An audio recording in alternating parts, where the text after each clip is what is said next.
And alright. So, hello YouTube, hello. We are going live with MapleStory Classic right now. Just finished a thing earlier with some Fate Grand Order reading, but now I really want to hit level 30. We're just on the very... well, okay, I say we're very close, but I still need like 70% more XP to hit level 30. So, also, oh yeah, I need my sensor bar here real quick. There we go.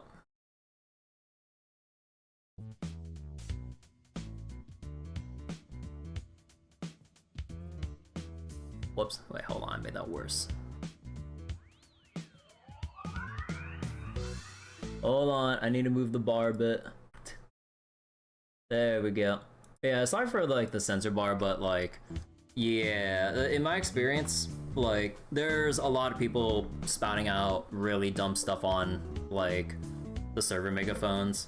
So I'm just gonna have to block that out for the rest of the beta and everything. I mean, like, there's some people that just using it for how it's, well, I would say intended, but you know, just people just doing it for like selling items and just like making it like just advertising like their like item shops and stuff to like trade with other players. But yeah, it's a little bit ridiculous with like the random crap that people can end up saying. Alright, let's see. So I want to go try Kerning Party Quest. So this one you need a party of 4 to go in. You have to be at least level 21 to enter as well. And yeah, let me just go, let's see.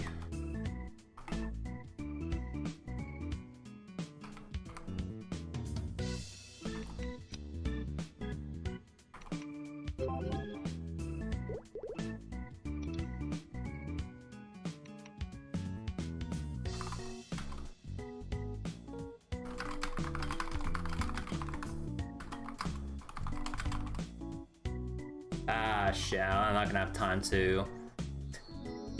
Well, shit. My pet dried up. So, yeah, I'm not gonna have my pet as backup here. So you need to collect coupons. Defeat the monsters here and collect the same number of coupons as the level required to make second job advancement. Okay, so we need 30 coupons.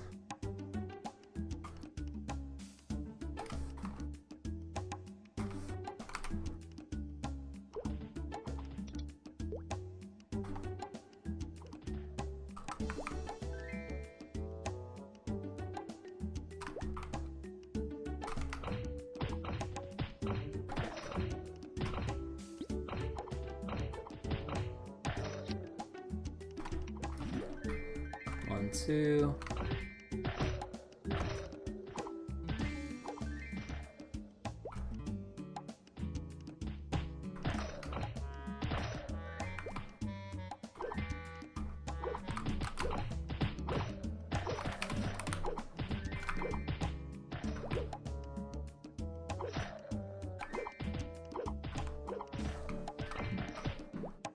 Ow, these things freaking hurt.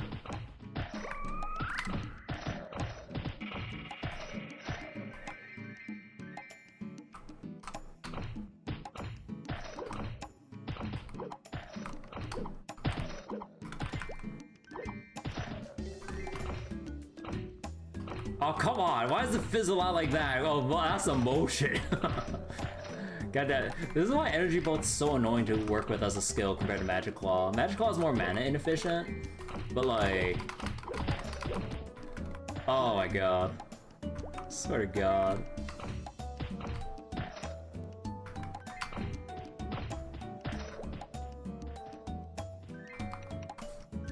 So how much do I have right now? I have 13.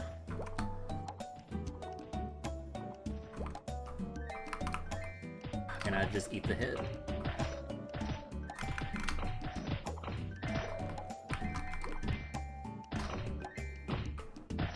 By the way, just double checking, can someone see on Twitch if I change my category or not? Just double checking if it went through or not.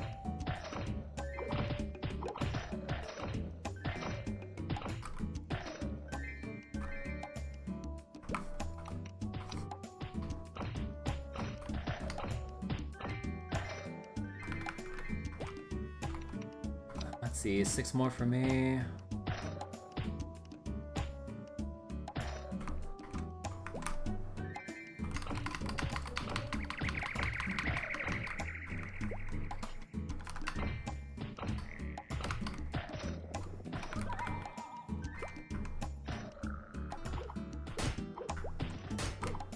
Damn, the double block.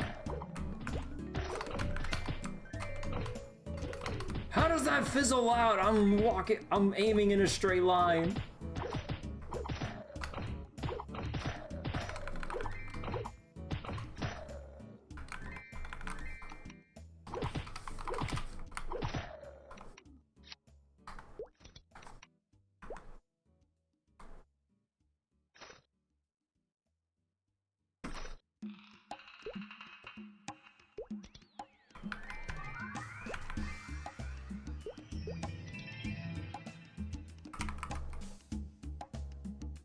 Okay, so it's gonna be weird because like they made me party leader, but let's see on the stage.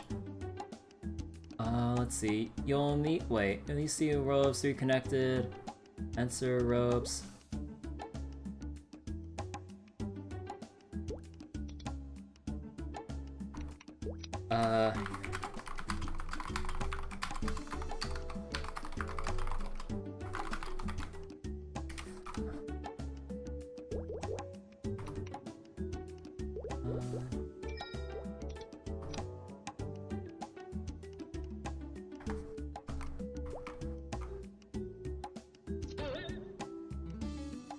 Oh, right, we had to like...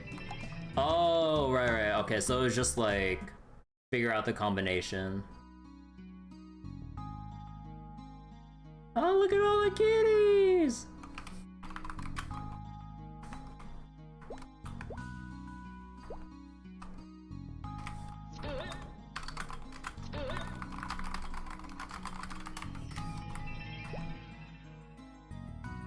Yeah, like these stages are just like, can you figure out the combination puzzles? Right. Oh my god. It's been a hot minute. I kind of forgot about like... Yeah, the first stage is just like kill stuff. The other one is like, can you do combinations? Oh, well, ah. Yeah, so then you just run it down the list of like combinations. 1, 2, 3, 1, 2, 4, 1, 2, 6, or 1, 2, 5, 1, 2, 6. And then the next one moves over to 3. And then the next combination, the next combination. Then the one goes down to 4, then this one. And then I need to drop down to 2.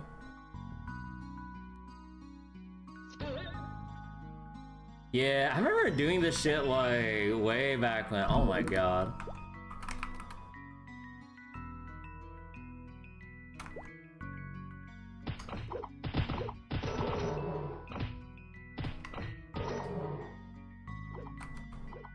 Oh yeah, he picks it up, right?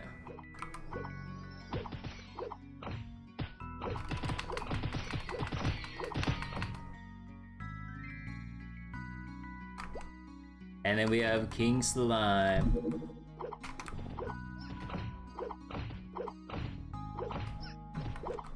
Oh shit! And yeah, he does like a big slam, so oh shit.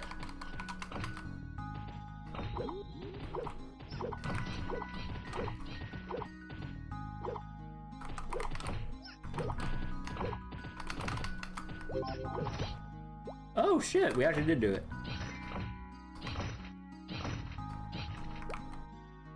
Oh, okay, so we don't bother with those, okay.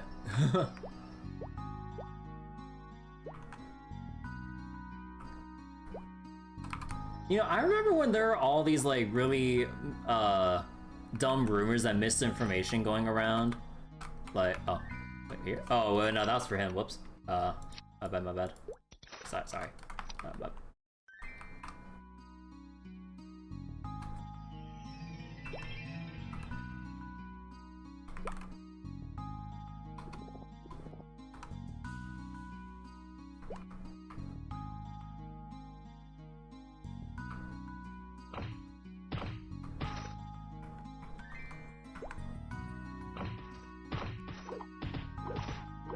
And then I believe here, like, yeah, this is the bonus stage for us to just farm like hell, pretty much. Kind of slime blast. We're mushroom blasting here.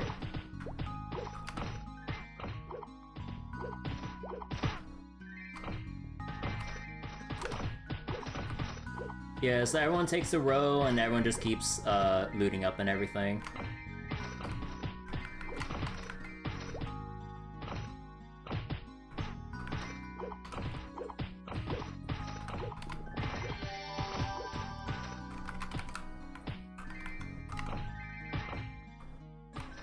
But yeah, so basically this is just like everyone's intro to party play in MapleStory.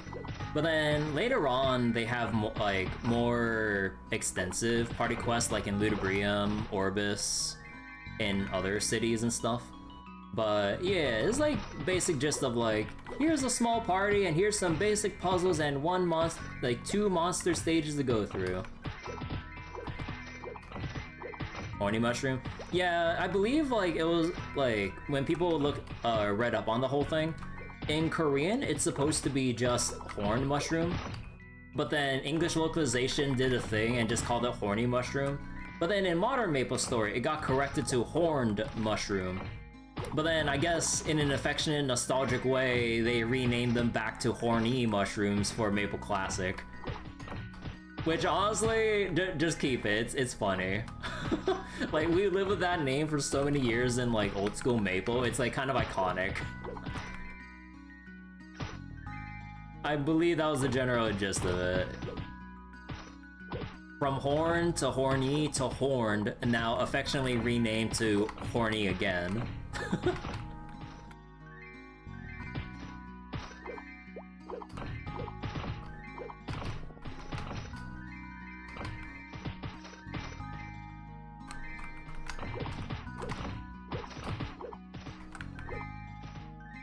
But yeah, basically what Kerning Party Quests is providing here, like basically since everyone's kind of, well, solved the party quest by now, you know, just given from like past years of like experience and cataloging from years ago, like people just go straight for this stage so that we actually have our separate instance to basically farm with. Because here it's just the four of us, 4 clean rows of respawning mushrooms. And to give pretty decent XP for the safety and isolation of not having anyone else barge in on our territory, essentially.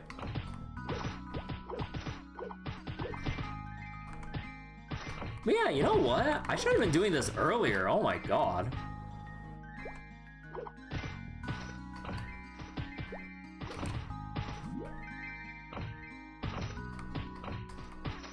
Boil them in a pot. Bottle the broth, make a potion that perks you right. Not, oh god.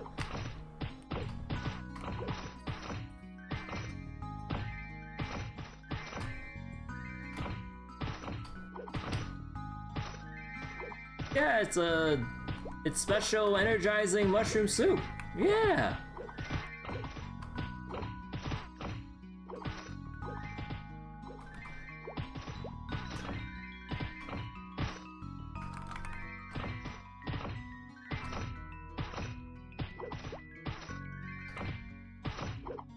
I know, it's a pretty good thing that I saved my magic potions for when I was farming. I have like 20 of these. Each one lasts for like 10 minutes.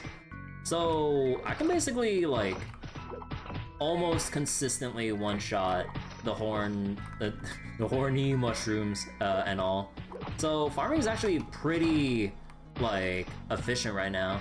Because what I had to deal with when I was farming in Ant Tunnel, that place is so dangerous and a goddamn hazard to try to farm between all the platforms and stuff, that like you'd always be burning a crap ton of health pots, and you would be burning like large portions of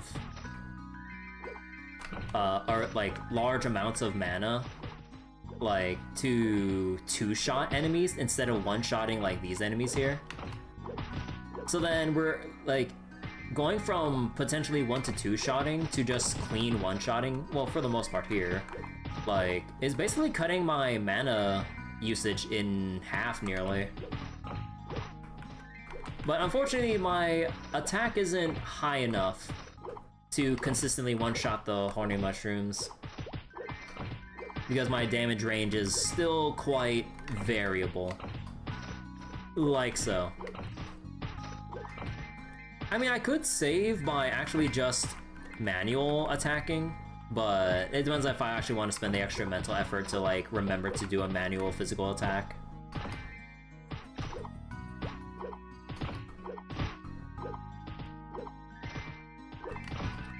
Can you have an order of zombie mushroom soup? Right after I make this batch of rotten mushroom soup, don't worry about it. I'll get yours queued up right after this.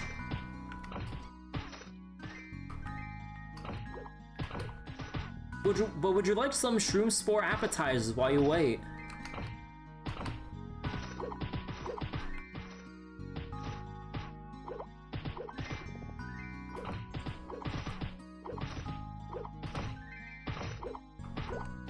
And yeah, also, this gives me a chance to basically farm green mushrooms, where they can drop the ever so fabled pan lid for, like, all classes to use, which is more important for magicians, because we don't have access to shit when it comes to shield equipment. It's all extremely, like, limited, or we don't have any legitimate upgrade path beyond, like, some lowish level, like, shield. And even then, the low-level magician option for shields, it's, like, exceedingly rare. Even though, like, you'd be, like, I don't know, like, level 50 or 70 or something, you'd still be using a level 30 shield if you can even find one. I'm still using this, like, beginner level 10 shield because we literally have nothing else.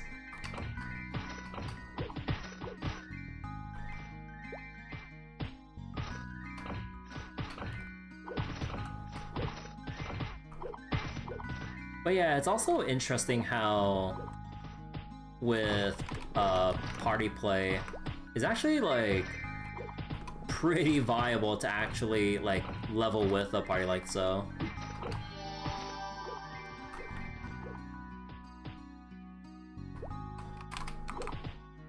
And congrats to that guy for leveling up.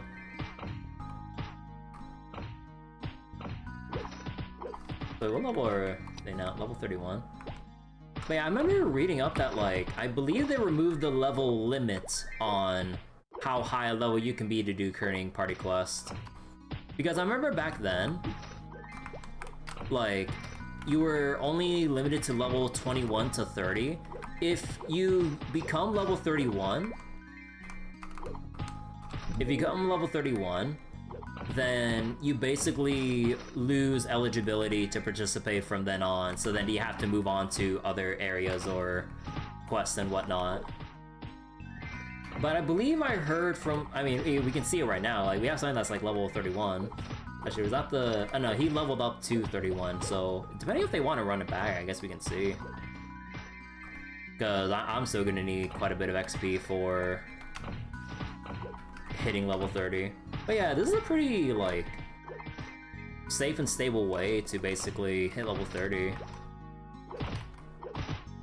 Like, no one else really bothering us. The danger from the enemies isn't really that high. Aside from King Slime, like, that guy freaking hurts.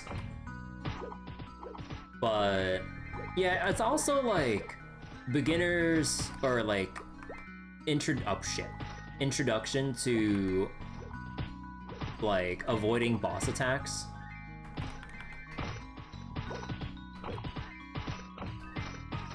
Hey, a mace!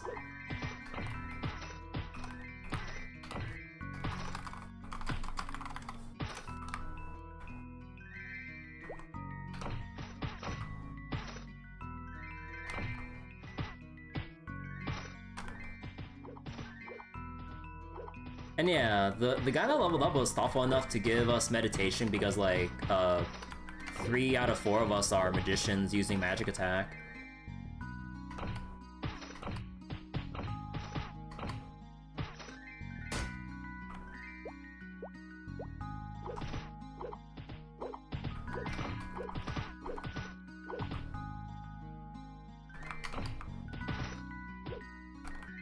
And party leader switched to row 3 so that he'd have faster access to basically buffing me and the other mage down here. That's nice.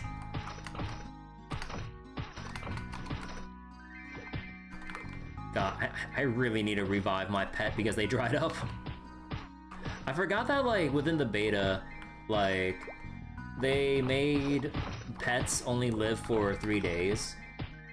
Although, I really want... well, you know, obviously, like, what was it? Once the game fully comes out, they'll let them live for longer. Because, like, they made it 3 days, I'm assuming, so people can test out the Water of Life feature to revive the pets in general. Otherwise, if they make them last 3 months in, like, a 10-day beta or 8-day beta, yeah, they're not gonna be able to test out that functionality. Oh boy, who knew?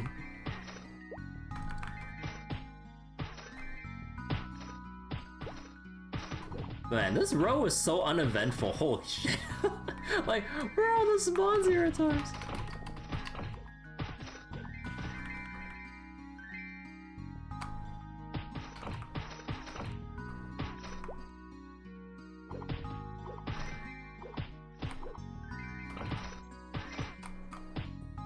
I'll grab it back on the next respawn.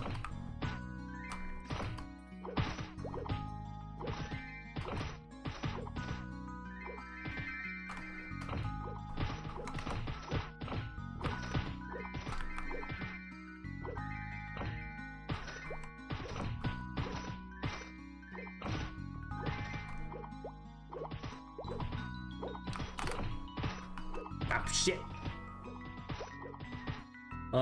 If there's one thing that still... I feel like I still should get used to after having gone for... oh, was it after experiencing, like, Modern Maple for a while? Is that... basically every job has access to an attack speed booster where they can basically increase their attack speed to either the fastest or second fastest attack speed category. So then having like only this rate feels really goddamn slow by comparison. But so then like when I see like a monster heading or 2 monsters heading my way, I keep thinking like, nah, I can get them before they make contact. They make contact. I'm like, oh right, I'm not that fast.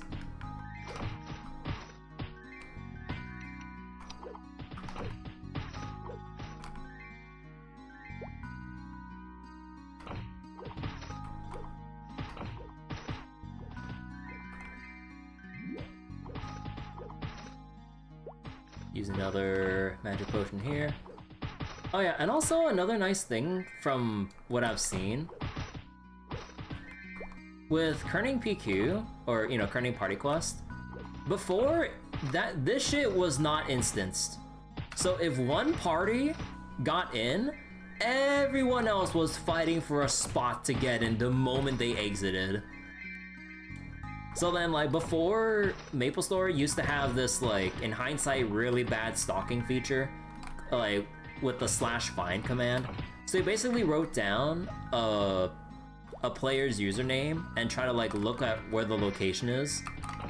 And basically, like, people would try to find the party that got in and keep their name in, oh, what was it? And spam the command to check out their progress in the party quest area. So then once they're on the bonus stage, like, depending on whether or not they wanted to stick around to farm it, they would keep waiting until they returned to Kerning City and immediately use auto clickers to try to, like, button mash their way in so that they can be the ones to do Kerning Party Quest next. It's crazy. Like, how dumb it was in hindsight, but I think this is like before, well actually, I'm pretty sure like MapleStory has done instanced areas before, so I'm not sure why in hindsight they didn't think to do so for what was it? For Party Quest in general. Because you were basically waiting for a while.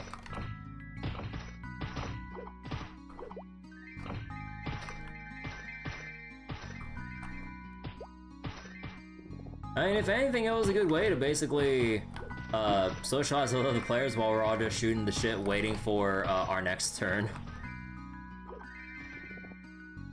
Little side effects of stuff like that.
Man, every time I see the silver ore drop, I don't know why I keep thinking it's the pan-lid shield.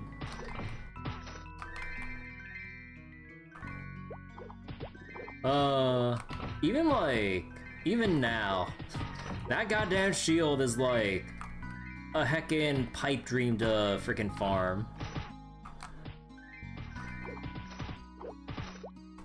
Like, I think like they really should just at least buff the low-level equipment drop rates for Maple Classic. Because like, there's no reason for some of these low-level stuff to be this rare, because it's gonna get outscaled relatively quickly in relation to like actual high-level gear drops. And also like, at higher levels, people would have access to actual AoE skills to actually clear more than one mob at a time. Because for first job, like, we're all just stuck with, like, single target skills, with the exception of maybe Slash Blast for warriors, but it's been kind of, like, neglected, because given the intensity of, like, resource usage right now with mana pots, Slash Blast also has an HP cost, along with it.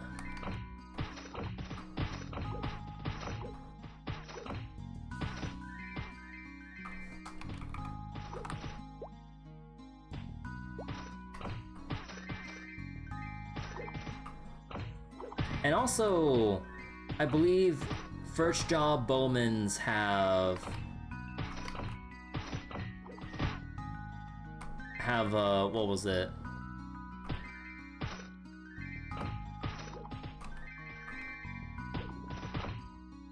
Arrow Bomb, which is, you know, as you would expect with a bomb move, like, AoE to it, but I heard it's a bit janky to try to farm with, although I'm not sure if they fixed it in this beta, but I know that it was kind of notorious for, from what other Bowman players have been saying, that, like, this shit's jank.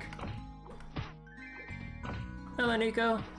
OG MMORPG, what class I start with? Magician. Going Fire Poison. because I never really got to back in OG MapleStory or even modern MapleStory. So yeah, like almost there to level 30. Like, can't wait to actually see for myself, like, how it actually feels.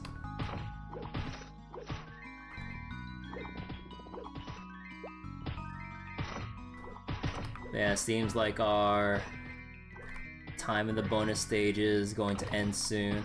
I forget, do we have to manually clear out, or do we still automatically... I forget, like, do we get a bonus reward from exiting through the NPC, or I don't remember what happens if this time's out.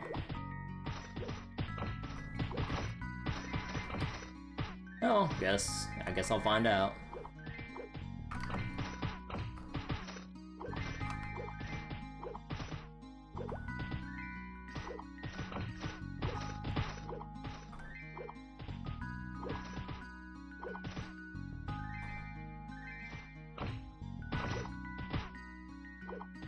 But I gotta say, the magic armor really did help mitigate damage from King Slime, because oh my god, that boss was like melting my HP.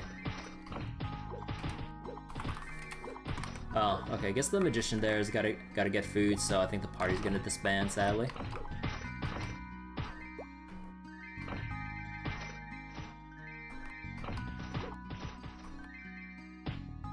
That or we'll end up just recruiting like one more person, probably.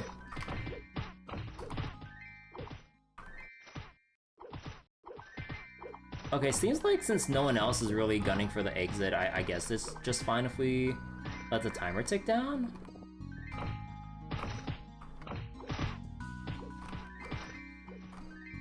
Yeah, I guess they're fine with just letting the timer tick down.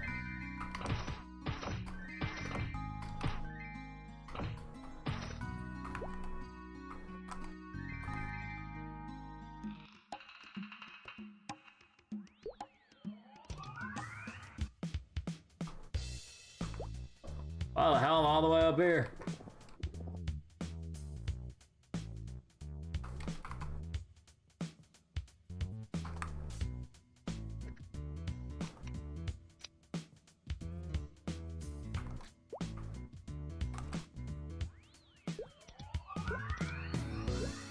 And what did I get? I got luck earrings. I need int.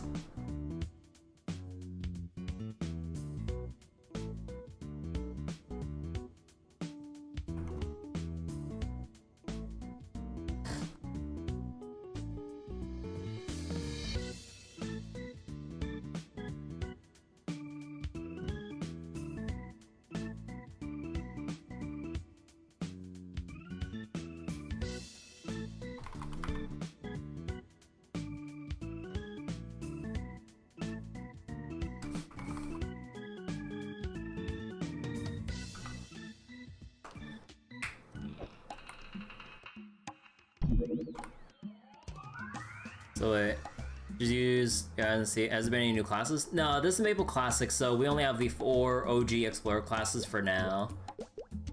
Collect the same number of coupons as the total number of AP gained from leveling up from 1 to 6. So 2, 3, 4, 6. It's 25. God damn it.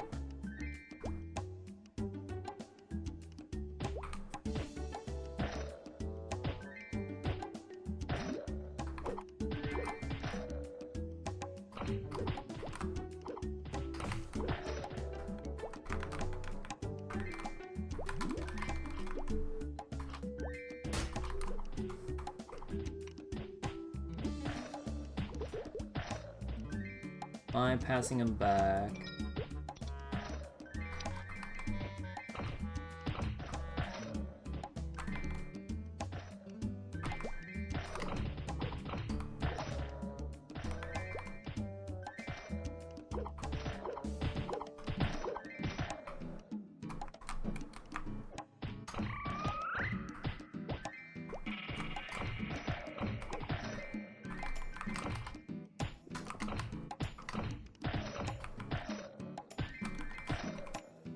So right now I'm at 7.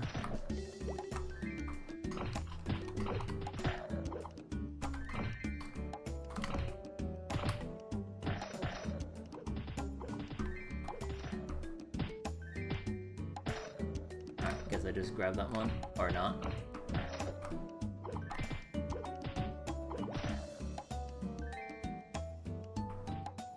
You gonna drop down for it? No.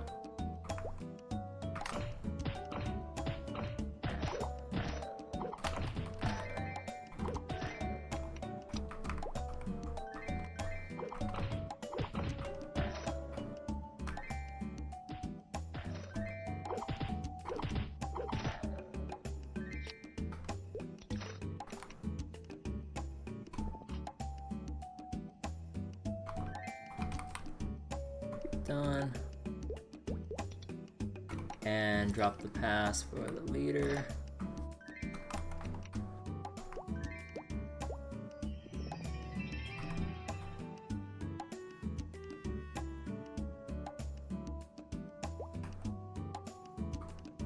Okay, let's go here then. Oh. Alright. Hey, first try. So wait, you started with Thief back in the day? God bless you, his friend playing got all the goblins early for your class. Hey, that's nice. I mean, that's like the nice thing about like playing MMOs with like friends and stuff. You get the like you have everyone pulling their stuff together, which is really nice.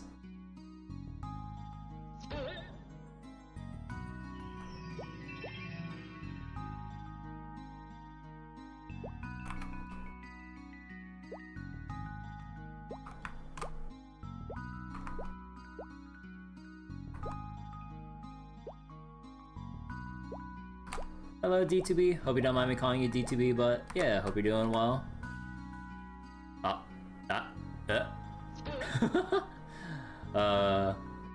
Those like little jank just trying to like jump on these barrels.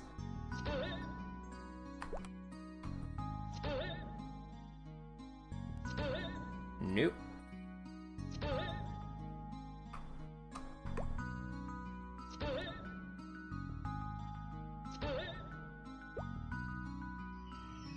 Hey.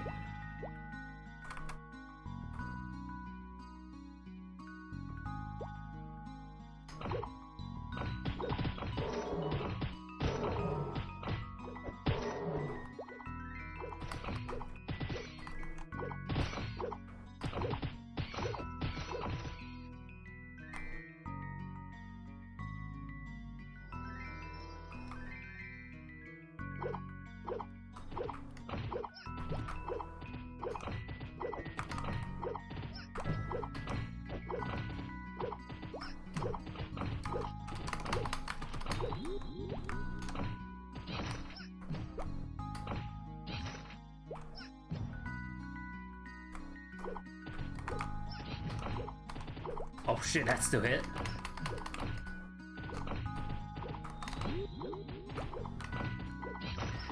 Bro, what an asshole.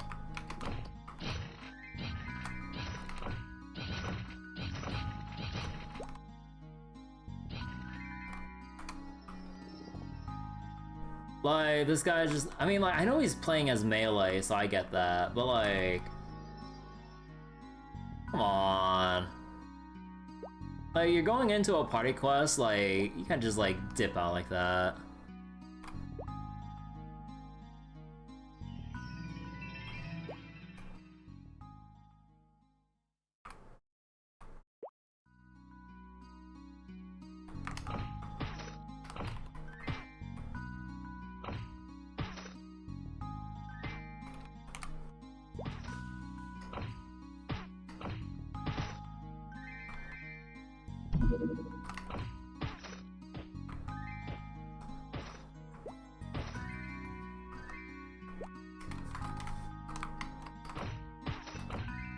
Alright, let's go take this guy's spot. So wait, you have a question, why don't any streamers play Cleric?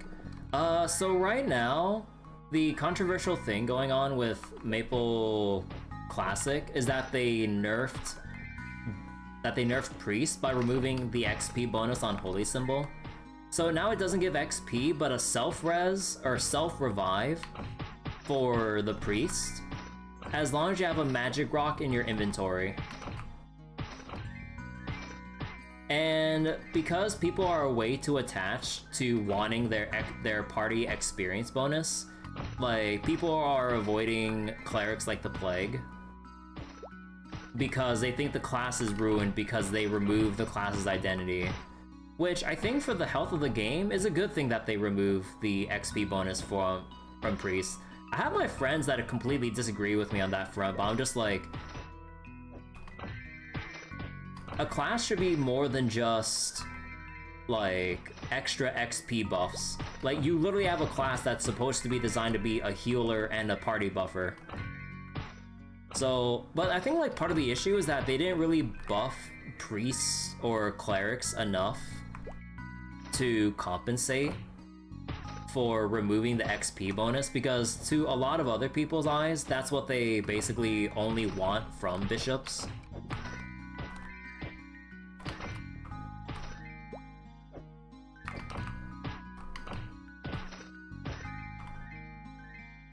But like, yeah, it really sucks, like, on both sides. Like, people whining about not having their oh so precious XP buffs from the priest class, but like, it creates a feels bad moment where if you're not farming with the priest or you're not playing as the priest yourself, then you'd feel bad not having that like big XP buff to basically grind with.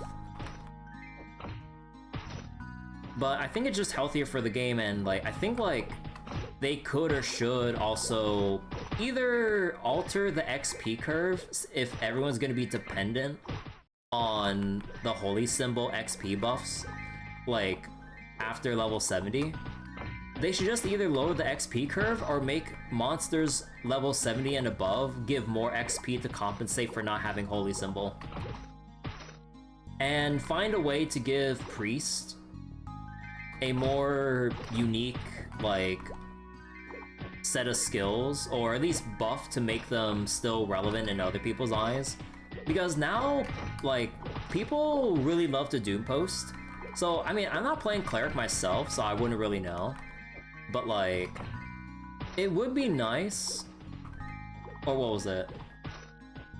Like, I get to see for myself, because I'm not at that level, to see how impactful or not impactful priests can be without their holy symbol. But yeah, like, it's a drastic change, but I really wish people weren't so obsessed with the XP buff. And I get it, like, MapleStory at the end of the day is just a grinding game with only a few occasions for bossing. But like, I'd still much rather like live without it. But, like, for the most part, I'm not gonna be partying with a priest all the time. So I would love to farm without that FOMO of not having a priest around at any and all times. Because they'd also encourage people to basically make a second character to mule on like an alternate account and have a second PC, which some people legitimately do.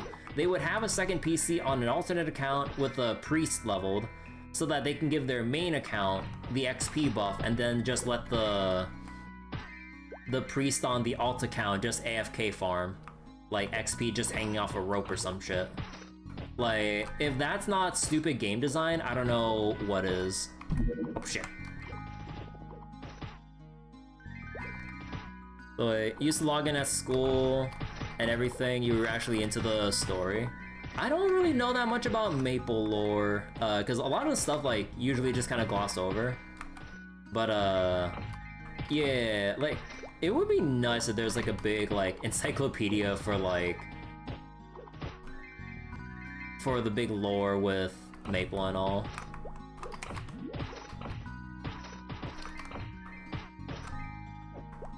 Because, like, there is, like, probably a lot of lore. It's just really scattered, or you really have to, like, read every single NPC and catalog what they're saying, and then, like, analyze potentially what it is they might be establishing with the world lore, and then make a big connection to what's actually going on. Wait, let me catch back up, Nico, sorry. So that sounds bad, but you felt them... Wait, you feel them? It's like class was a farming tool rather than a healing class? Yeah, exactly. Like, people only viewed priest as a farming tool than anything. And people, even my own friends said that, like, priests aren't, like, iconic for their healing or buffs. They're only iconic for the XP bonus. And I'm just like, guys, what you're saying, like, are you not realizing what you're saying? Like, it's terrible for, like, class identity and just the health of the game to just have a, like, dedicated XP bot, essentially, as a playable class. Like, how is that just not terrible design? So then, yeah, like, of course it feels bad, and, like, of course in a grindy game, number go up and everything. But, like, I really don't get why they think it's such a bad thing for the game that would basically, like, severely negatively impact the game. But I do agree that, like, they should have figured out a better set of buffs to compensate for removing Priest XP bonus. Because people are also going like, you know, if Priest's not going to give us XP bonus anymore, we might as well find a better character of a better job that does AoE farming better to farm as efficiently, or boss faster than what a bishop can provide. So I do agree that, like, there should be another buff to compensate to give people reason to keep going for clerics, priests, or bishops. But yeah, people are just way too obsessed with having their farming bonus as a class. Like, that mentality just needs to, like, heck off. You wondering if Holy Arrow's skill is still powerful but no one seems to be using it? Apparently, like, they changed Holy Arrow so that it's like a triple shot. And I think it, like, it's not a triple shot on a single target, but the damage randomly spreads if there are multiple enemies within lock-on range. So then if there are 2 enemies in front of you and your Holy Arrow starts, and you're gonna shoot 3 arrows of your Holy Arrow, 2 arrows will go to 1, and 1 arrow will go to the remaining enemy. Or if there are 3 enemies within lock-on range, then Holy Arrow will hit all 3 one time. Or if there's a single enemy, then all 3 arrows will hit the 1 enemy, from what I've seen when I've seen other clerics in my party farming. But yeah, it's a little divisive because, like, they nerfed the heal damage on heal, because it does damage to undead monsters to the point where your heal was also your best AoE farming tool on undead enemies. But now they apparently nerfed the heal damage where it just doesn't do anywhere near as much damage as it used to. Probably to try to tell people to go like, hey, do you want to go do damage with your Holy Arrow to farm, or do you want to keep the party heal to actually, like, sustain your party members and such? At least that's the mentality I'm getting from it. But, like, it still does damage to undead, just not as much, because I think I heard that, like, the damage splits depending on how many enemies are caught in the AoE. So I'm not 100% sure, but I think that's what I read when I was looking at the official MapleStory Discord in the classic mage chat. I think that's what, like, cleric players were saying was how heal works now. So yeah, they also simultaneously nerfed clerics as well, which also disincentivizes people from trying out clerics. Like, at least from, like, the other streamers. Because I'm assuming, like, other streamers, they just want to go on what's the fastest, like, efficient farming class. And then just see, and basically for other streamers for the most part, would probably be a race to whoever can hit highest level and whatnot. So then for them, clerics would basically be a dead class of them. There's still, like, a good amount of cleric players that I see in the beta, but probably for other streamers who are, like, probably, I would assume, no-lifing the beta right now to see how far they can get. Yeah, like, I'm assuming they're all going for whatever they think is the meta or their own preference that isn't cleric.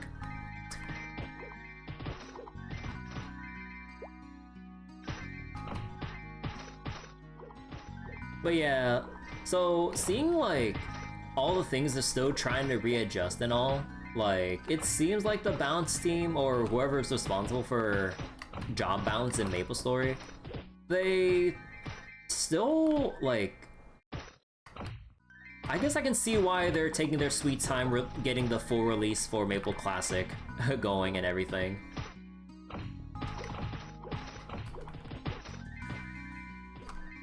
Because, like, if they're still trying to mull over, like, skill reworks and other changes, and there's still, like, some other overall, like, game balancing things to tweak, yeah, like, I can see why it's still taking this long. Because if they don't get it right by full release, people will raise their torches and pitchforks over every little or major change they make from then on. So this is their time to basically test the waters, and see, from what I can gather with the mixed reception with like some changes I see, yeah, until they can probably find like a sweet spot of changes that the players will be happy with, but the devs would also be content with in a balanced way. Yeah, they're probably still gonna need more time to tweak a lot of numbers.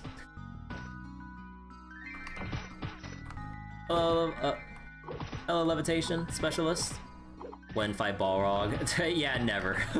not at this rate. Not for me. For all the other people who are like deep into second job right now, maybe them. Me, like, I'm trying to balance out just trying to reach second job right now while also balancing out some other playthroughs I'm doing on stream. But yeah. They're gonna do what they want. They've been doing for 20 years. We get game, we get. Yeah, like, if we get the game, we get it. If not, like, just let them take their sweet time, and we have other things to do in our life while we wait the full release.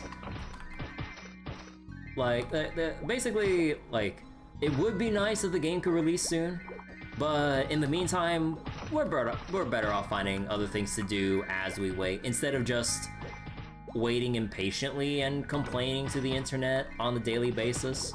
Because I take a peek over in, like, the Maple Classic subreddit and stuff, and yeah, a lot of people are complaining every single day. I'm just like, I get it, you guys are impatient, but I'm just like, there's still some discussions of what goes on during the beta, or information they can try to glean from, like, what they hear from people in the beta. But outside of that, it's always people just complaining about, oh, this game's never releasing, or, like, you know, it's people just really wanting the game now, instead of just finding something else to do while they wait.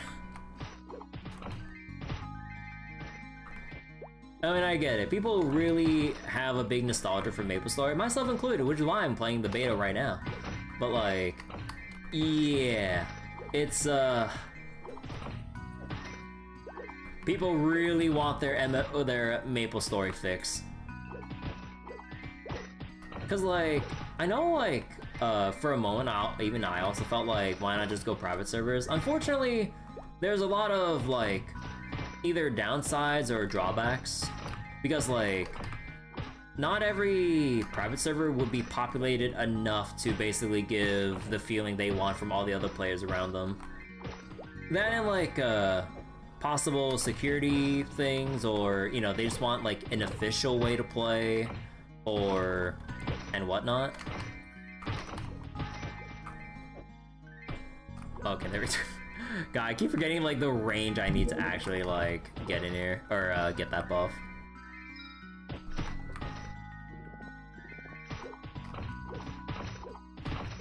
But yeah, I don't know how other jobs are doing right now. Like, honestly, every time I take a look at the official Maple Discord in the classic jobs chat, like, it seems like everyone is finding something to complain about their favorite classes. And at that point, I'm like, is anyone happy with what they're doing right now?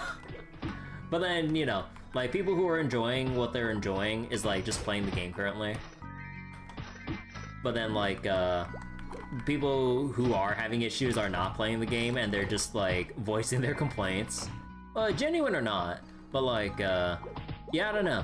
Like, it does seem like there are some nuances or oddities that they are finding out with some of the changes with some skill behaviors.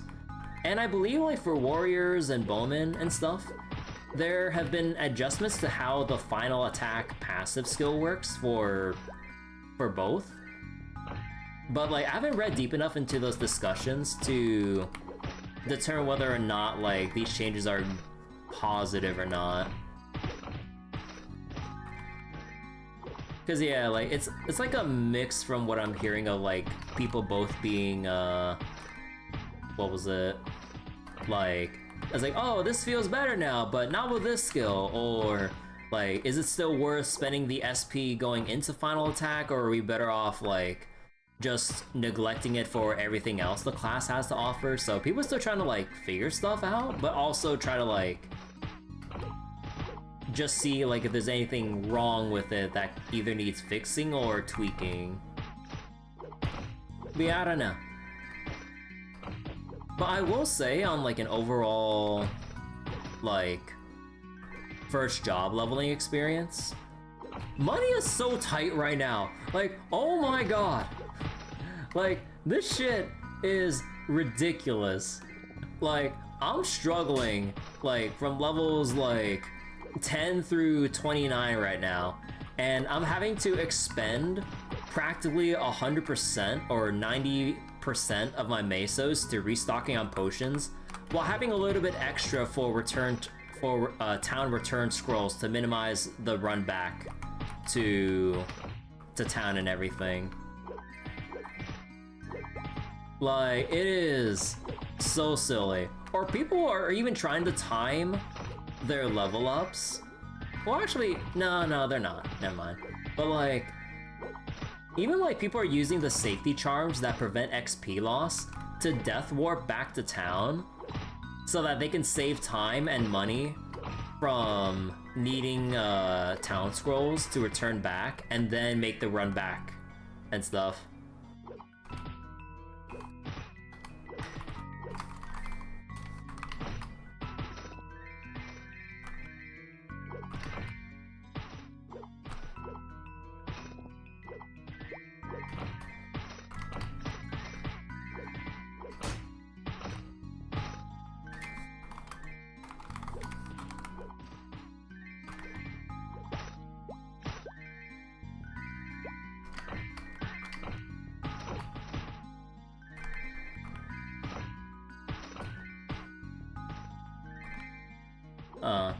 I'm guessing the Super Saiyan guy that's just leeching right now, I'm guessing he's either out of potions or he just can't be asked anymore. I'm being a little bit mean here, but I don't think I noticed. Either I missed his message. No, or no, maybe he was just checking something because he's back to farming now. Oh. Yeah, okay, maybe he was missing something. Oh, okay then, just... Dude. You can literally just go to another row. There are 4 platforms, like 1 row for each member. Why the hell would you just KS me like that one instance? What is this guy doing? You have your own row. You have your own dedicated row for all of us to farm. Come on, it's right there. You have the 3rd row. Oh, he's out of pots now. Okay.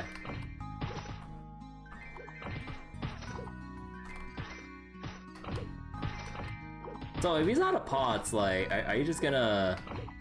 okay, so maybe some of us are gonna try to give him extra pots to work with for the last 4 minutes.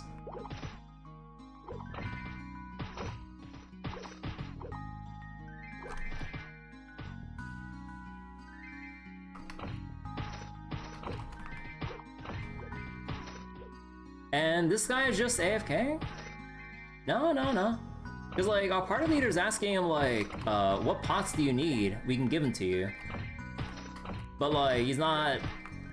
okay, there we go.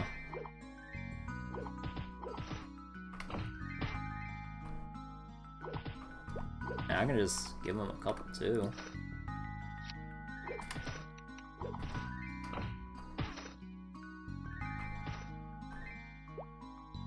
Like, come on, get back to farming, dude.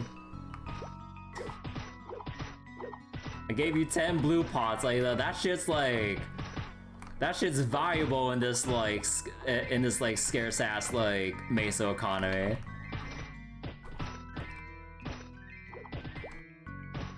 So get back to farming. I need to hit level 30.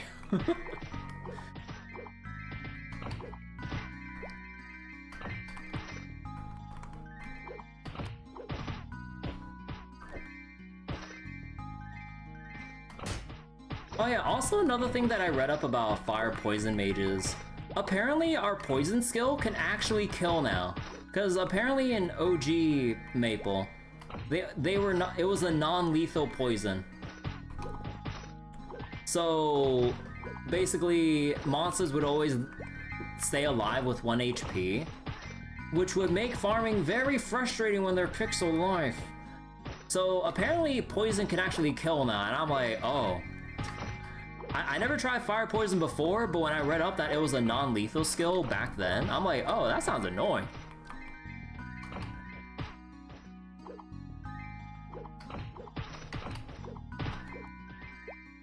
So I want to see how good that skill feels now. I'm not sure how the second job SP priorities are for what to allocate per skill, but I would assume it's probably poison max first. I'm not sure. I probably need to look up like some discussions on the official Maple Discord on how people are feeling. Okay, guess the guy's gonna sleep after this party quest.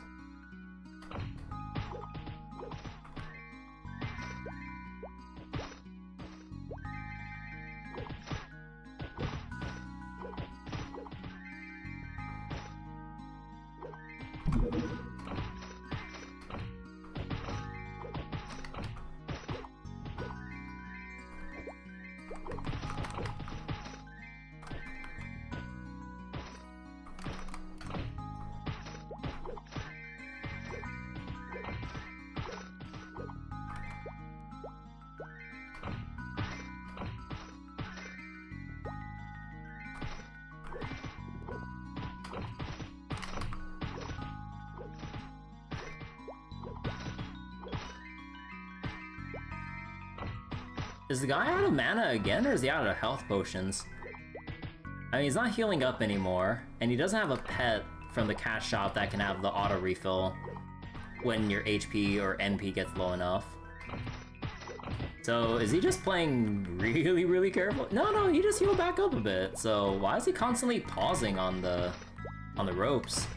It's not like the mushroom enemies are actually that agile. They just walk slowly in straight lines. Unless he saw expended all of his mana already, which, I mean, I gave the guy 10 blue potions. Oh, shit.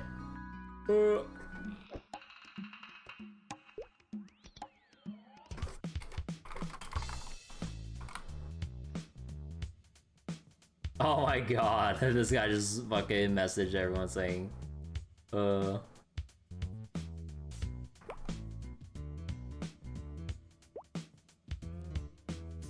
Alright, I need to go grab some potion.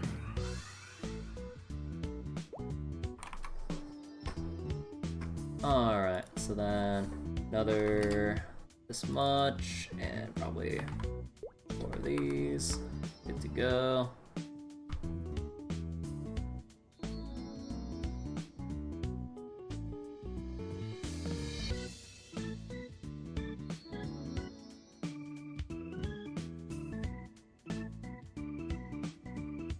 Alright, one more run.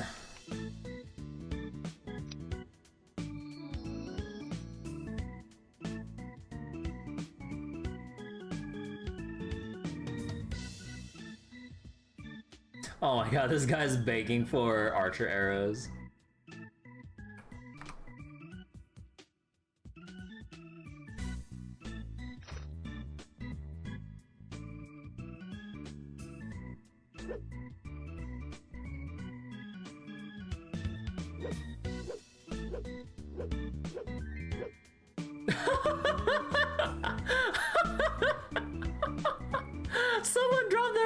the guy begging and a fucking ranger. And a ranger just stole that shit. Bro, just trade! Just trade! Why drop it? Just trade for it! Dropping means it's a free-for-all. Oh my god.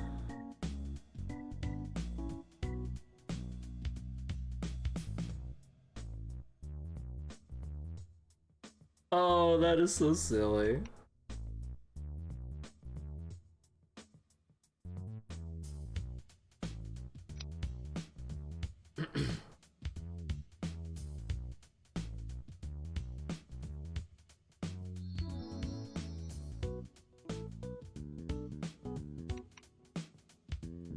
And also with this, like, relatively safe farming and everything, like, I actually have a good stockpile of mesas.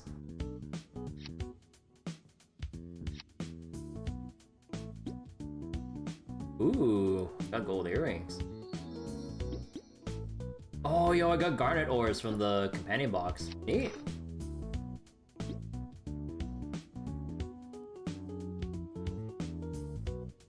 Huh. This mace has +1 weapon attack on it. I tried, like, selling my stuff for a while, but there were no takers for the low-level gear that I have. I mean, understandable. But yeah, like, kind of wish, like, there's an easy way to just put your shit up on offer. But the iconic thing with Maple trading is, like, either, you know, trading in person or having, like, those, like, merchant shops to set up.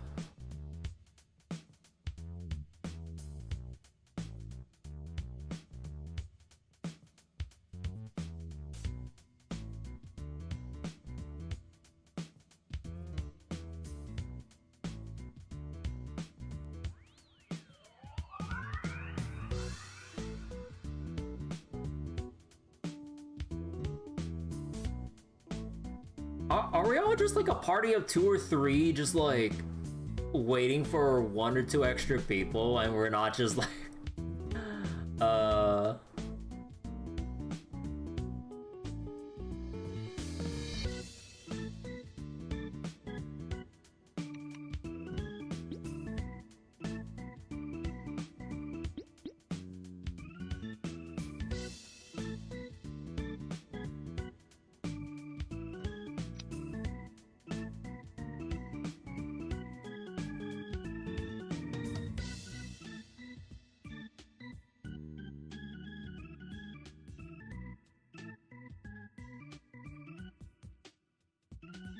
he can't abandon them. Oh, we got someone. Yeah, the fast ad, let's go. Got him. Oh, the guy right-clicked the wrong person. So that guy that got the party invite, it was level 15. So, number of levels needed for first advancement. Okay. 10.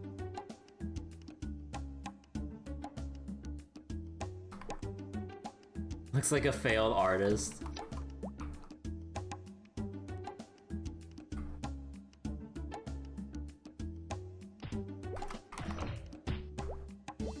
Ah, that hurts, it hurts.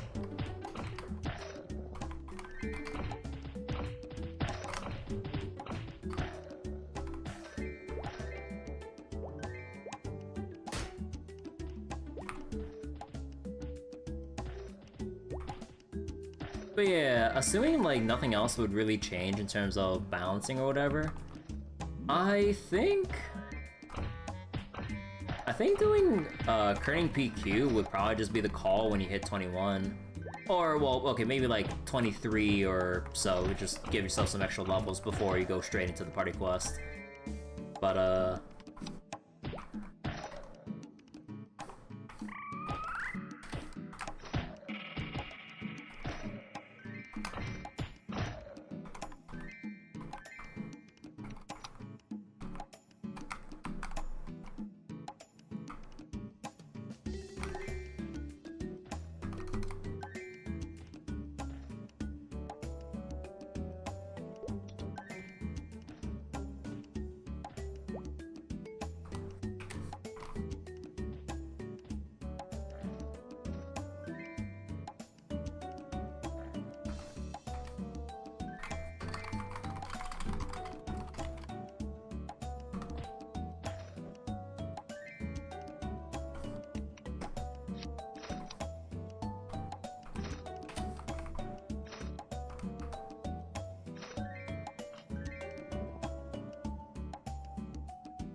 He drops Air Jordans.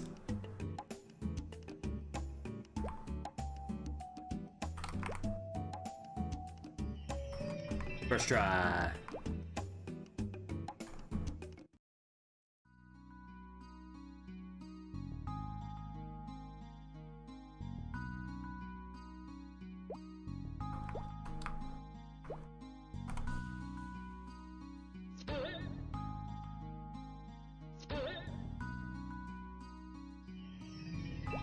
Damn, we're getting some pretty good RNG.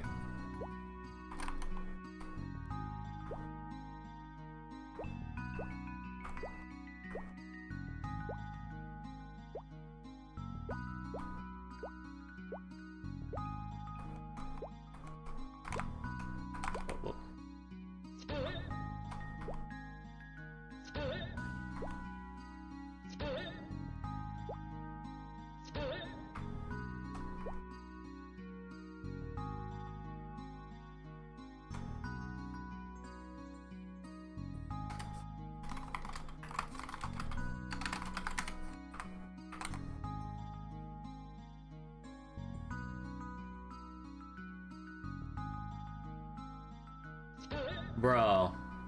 Come on, don't say that shit.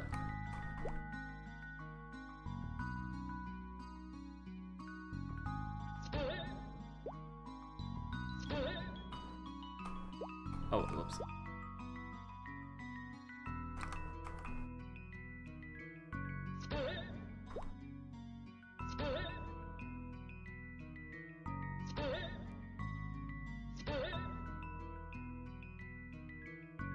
So then 2, 3, 4.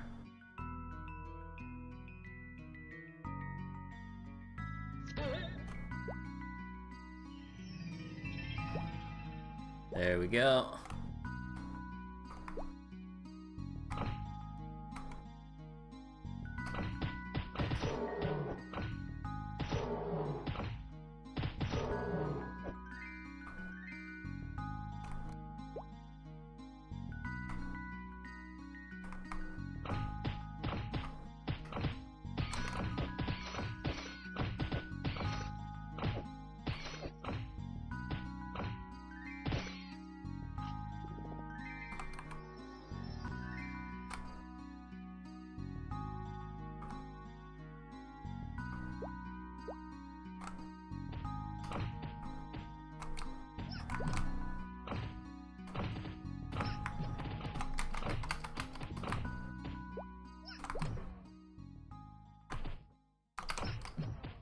Shit!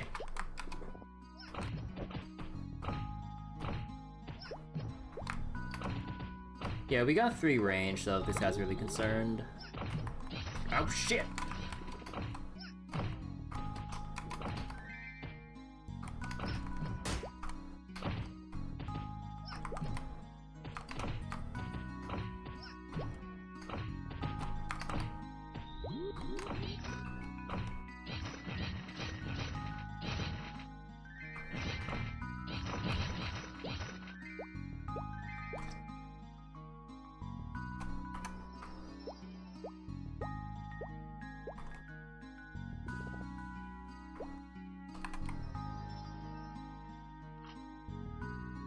Oh, alright.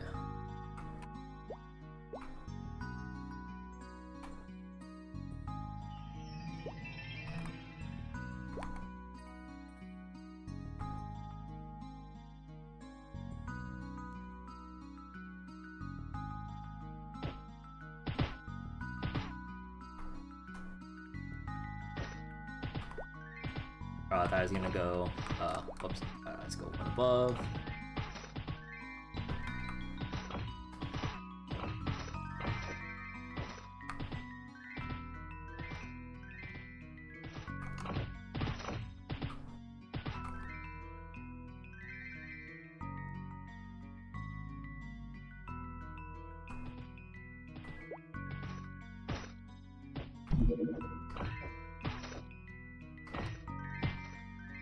Wah! Oh.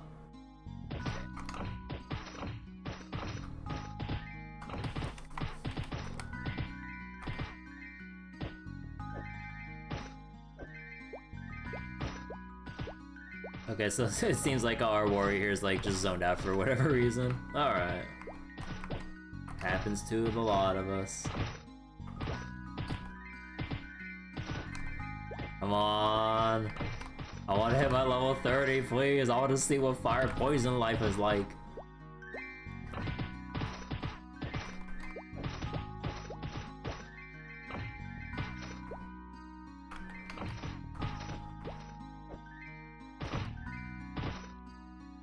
Yeah, I guess people would clear Kerning PQ just for the shoe drop. Although I wonder how people sort out how to loot it though, because loot is basically like free for all or leader priority. So there's no like short-term allocation, like let's say Path of Exile style, where it drops, but it like designates it for a certain player for a certain amount of time before what was it? Before it's eligible for every other player to take it.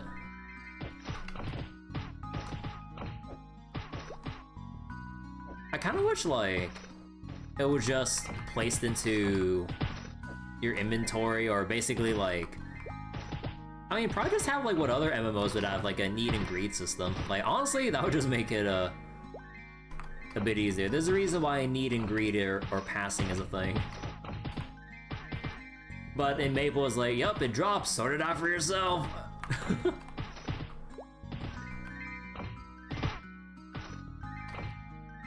Come on, the big 3-0.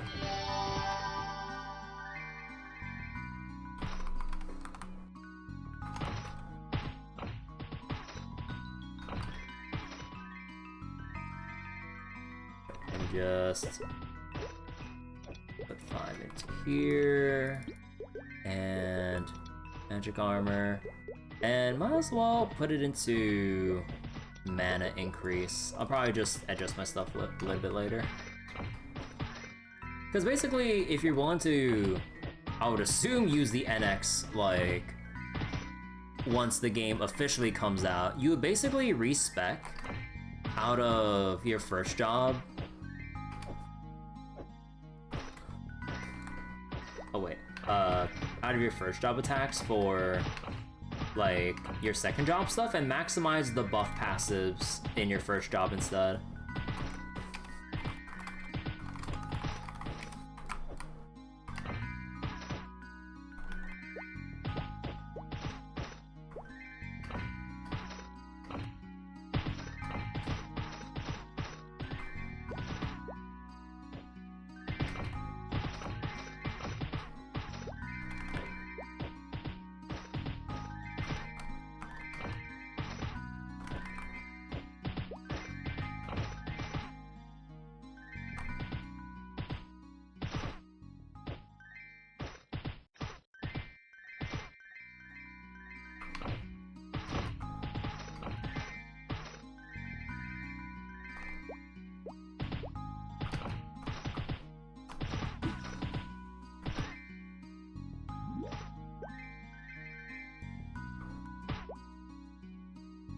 Miss spamming Hyperbody and elixirs. Oh yeah, I heard they moved Hyperbody from Spearman to Dragon Knight now. Or I think that was it. I need to double check that. And they also made elixirs have a cooldown of like 30 seconds. So you don't just spam it back to full health every time and trivialize bossing as just tanking and spanking. I mean, it's kind of like how modern Maple works with potion cooldown as well. So it's not like it's not like it's a new concept for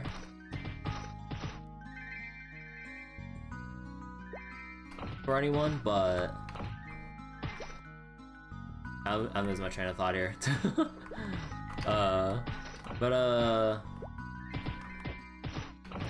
Yeah.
Nah, this guy's still 3-shotting for horn mushrooms.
I forget, this BGM is supposed to be Alinea music, right? They just use it for the bonus stage for Kerning PQ. I swear, I feel like...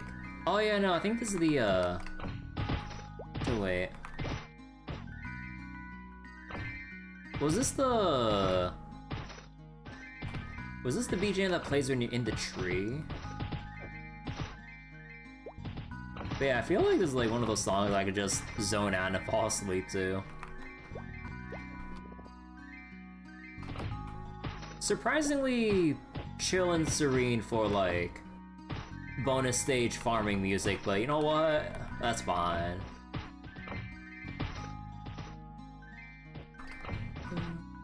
Although it does feel like I'm hearing like the same like set of notes over and over and over again as it trails off.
Green bamboo hat. I don't remember what a green bamboo hat provides. Oh, it provides dexterity. 2 dex? 5 HP. Yeah, it's probably just like low value because it doesn't do any more than what it does at base value. People pay a good amount extra if it does have extra stats on it. Although I don't know anything about how the market works in MapleStory, especially since we're only in like a week-long beta. Like, hell if I know about like free market pricing in like a closed week-long beta. I tried selling my stuff before, but almost no one was buying like most of my inventory. So I only sold like just a very small handful of things, which I would assume would be like priced too low, which is why they went pretty early. And all my other stuff went unsold. That, or maybe there's not as much demand, or the available supply is just really cheap and I just don't know the actual going sale price for the stuff that I'm putting up. Stuff like that is like really why I don't really bother with trading that often, because I cannot be bothered trying to figure out hecking established like player pricing.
There we go.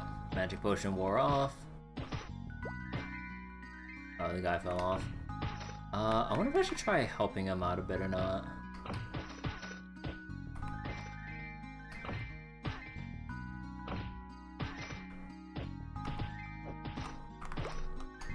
Oh shit.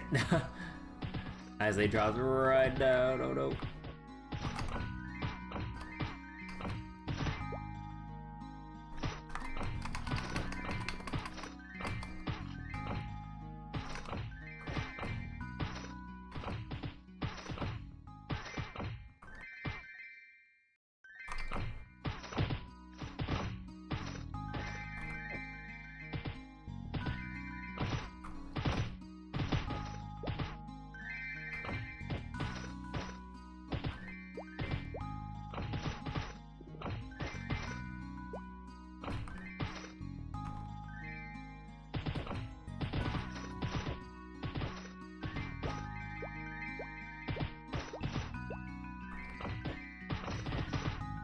Okay, at least seeing from like what people are trying to sell on through server Megafon chat, seems like level 20 or 15 gear is like 1500 mesos to like 2500? I can't tell. So maybe I was pricing my shit way too high. Cause like I was just going off of like the pricing from NPC shops and lowering it a good amount. But I guess I didn't lower it enough from what NPC shops offer. Even if it did have bonus stats too. At least with some of the gear that I had. Or have right now, I mean. Oh no, I can't do freaking marketing. Like...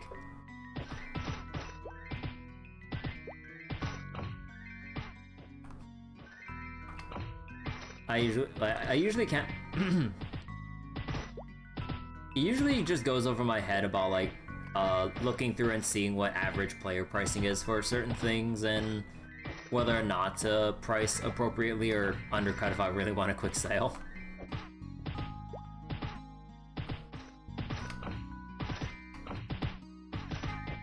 Man, if there's one thing I've yet to see, I've yet to see a green mushroom actually drop a pan lid. That shit is like something I've been hoping to see legitimately in front of my own eyes, like since I first started playing even OG MapleStory. Although I believe in Modern, I think they made it more common, but actually I don't remember if I even bothered seeing a pan lid drop in Modern Maple because there's no point in Modern Maple because you level up so fast and they have like new sets of gear and other stuff that like the fabled drops of like the old days and stuff, like yeah, no, you kind of outscale and go from level 1 to like 100 in like less than an hour or something.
I do wonder though, when I do advance to fire poison,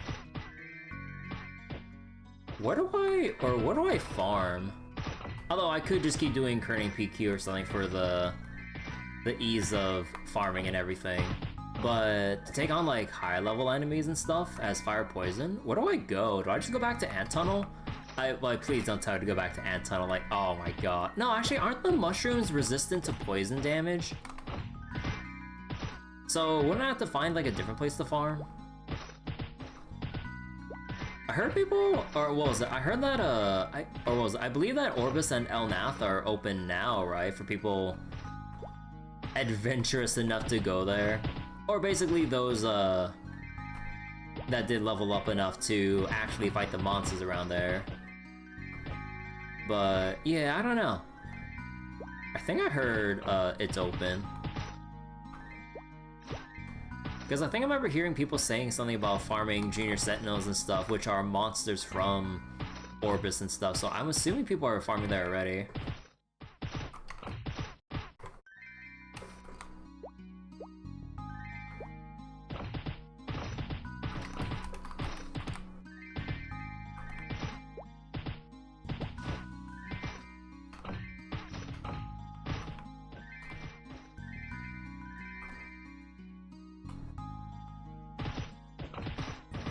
Oh, mobs hit super hard in there?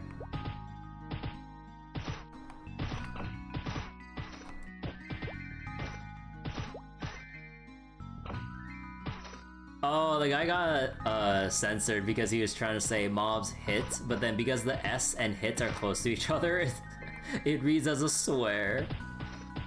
Oh, don't you love chat filters?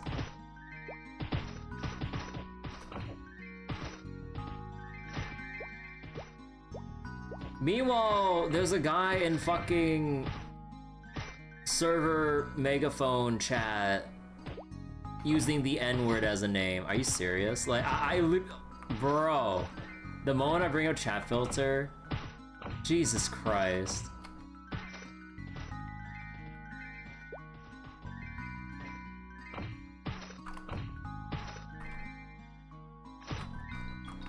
Like, not the hard R N-word, but still, like, bro.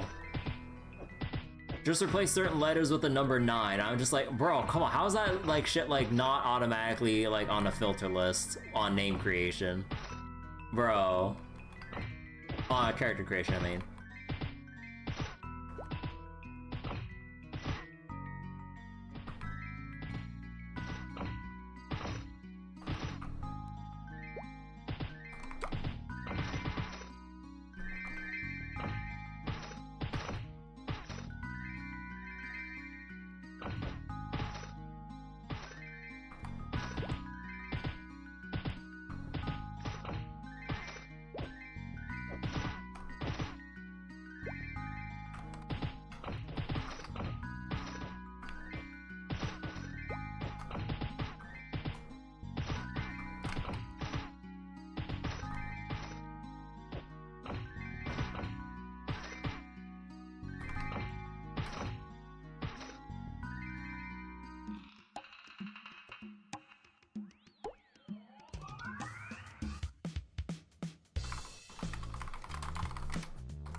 Alright.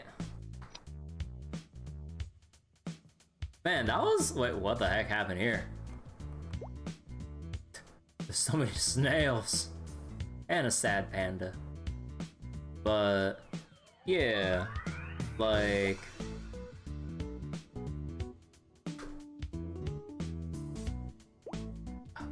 God, like, I lost my train of thought seeing all those snails. God damn it.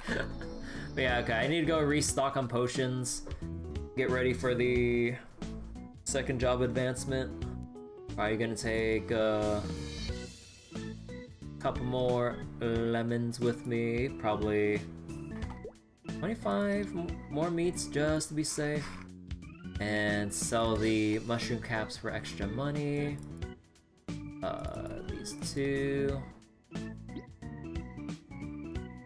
And let's see. Okay, I should probably just get rid of my arrows. Like, no one's gonna actually try to buy these, and people are just gonna drop them for free. Evasion? Now, is there anything else? I'm not sure if, like, I might actually... You know, I'm not sure if I actually need a... accuracy potion or whatever. Let me see. Got... Amethyst ore? Nice. I don't have any accuracy potions. Dexterity, speed... Oh! Wow. This place actually doesn't stock any accuracy. Okay, actually that kind of makes sense because thieves automatically go luck stat. So they don't need accuracy compared to other places. Actually, no, not that I would buy one here. Actually, they're actually worth 500. That's actually a lot. Alright, finally reached level 30 has been easy. Confidence stands the true magician. We won't lose anyone. Is this really enough? The world is vast. I myself want to learn more. I should probably visit Grendel the really old in Alinea again. He might be able to teach me something new.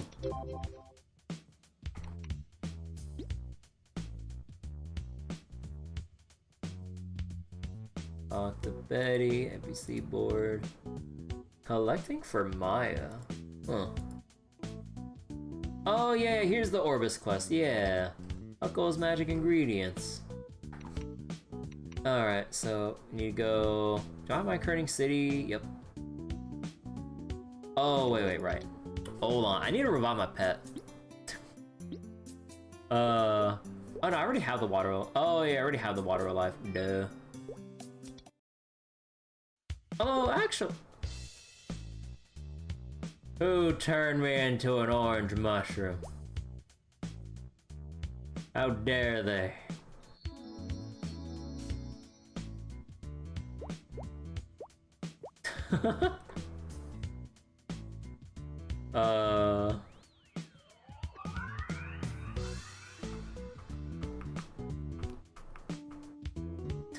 That's kind of cute. Okay, I'll undo the transformation because I gotta go do Alinea. Alright, so first off, we need to go revive my pet, which I believe we have to go to this portal over here, which you have a designated NPC for pet revivals. Whee! Let's see. Want to bring my doll back to life. Nice to meet you, Mara the Fairy. A pet. Water of light. Do you want to go back to how it was? Wait. Oh, they go to fucking head assist for a life scroll? Are you kidding me?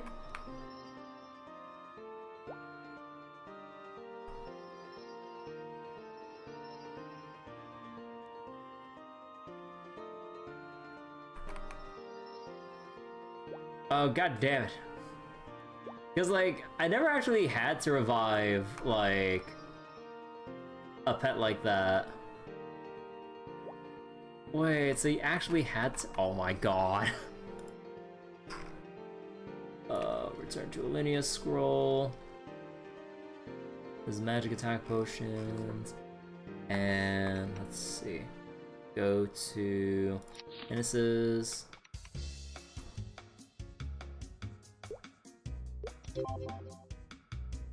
Community board.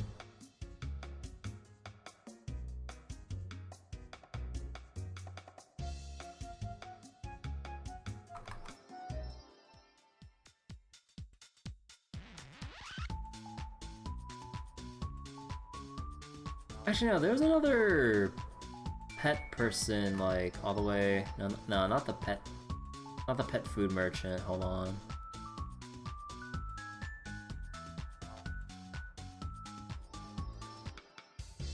I believe down here. Yeah, pet master. How do I raise pets? No, not that.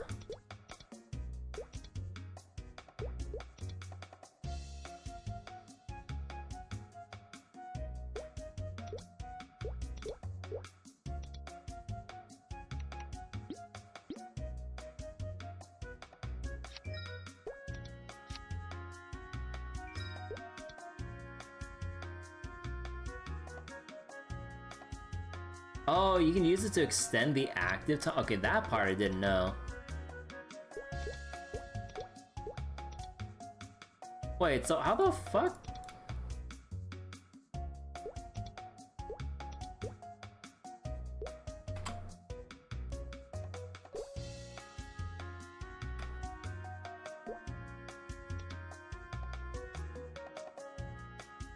Oh my god. Oh, I thought it said to go talk to this what? Oh my god. Okay, let me look this shit up.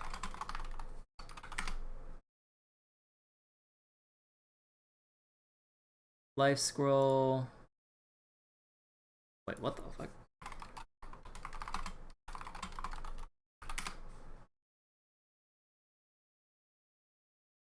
Oh, you have to go into Pet Park for a quiz?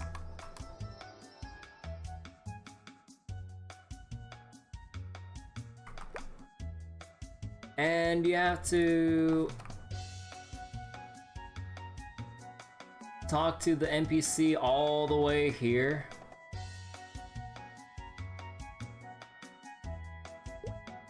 Oh, I'm here through a word from Mar the Fairy. Life scroll. 5 questions. You have to do a fucking quiz? What? Which town is Doofus selling pet harnesses just for practice? Who has nothing to do with pets? Maya. Choose one description of pet that makes sense. When you give a pet command, starve the pet and pets can attack. What level do humans start using human phrases? Oh, fuck. Level 5? Shit! No! Oh my god! Oh my god! Okay, and this is Maya, attack, 10, fullness level by 30. Oh my god. LHS cafeteria. This one's how you looked back then, 2005 first Maple experience. Yeah, like back then, like, you know, like I never had access to, a credit card, understandably, to do anything with NX. So I never knew this is what you had to freaking go through if you want to revive your pet in MapleStory. Oh my god, that's so silly. Okay, now we have this. I forgot to go buy my Hennessy's return scroll again, because rule of thumb, always have a town return scroll handy. But, oh my god. You had to take a quiz! Oh my goodness. And yeah, actually, now that I'm level 30 and everything, actually, should I still take Magic Guard, or? Figure it out. This is the beta, so this is prime time to actually use cash shop stuff and figure stuff out without having to literally pay money for SP and AP resets and stuff. I'm still annoyed that, like, if it'll, or what was it? I'd still be annoyed if that was an actual thing you still had to pay NX for. I kind of wish that, like, for something like SP and AP resets, I wish it was something, I wish you could just spend whatever amount of Meso to actually do it. Like, the rest of the NX stuff for cosmetics and stuff, that can stay. Like, it's cosmetic stuff. But like, AP, SP resets, let it be something farmable in case like, because there's no way to really unspec and having to like redo a whole character because you fucked up is like, still really messed up. Okay, there we go. Did I still have, oh no, I didn't have my SP reset, whoops. SP reset. Let's buy 2. Let's have a AP reset scroll just in case.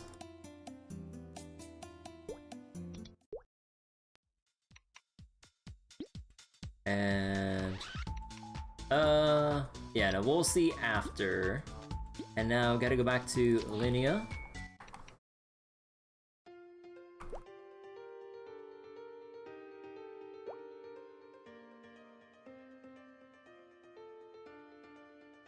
Hey, there's a guy with the jester hat. Looking cool. Okay, wanna bring my doll back to life? There we go. Alright. I didn't want to sort my stuff. Okay, there we go. My panda's back.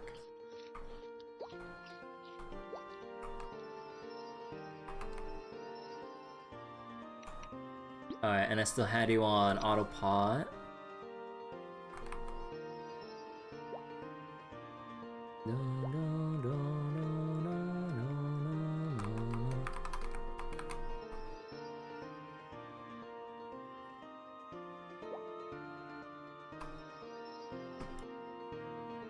Okay, so this again.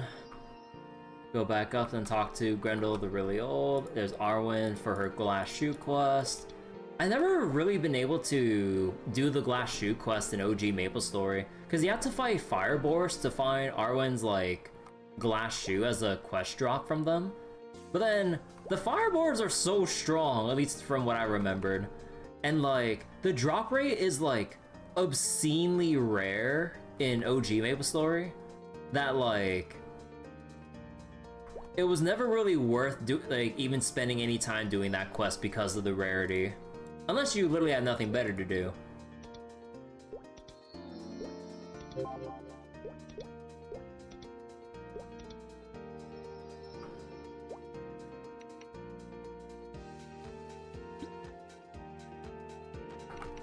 Alright.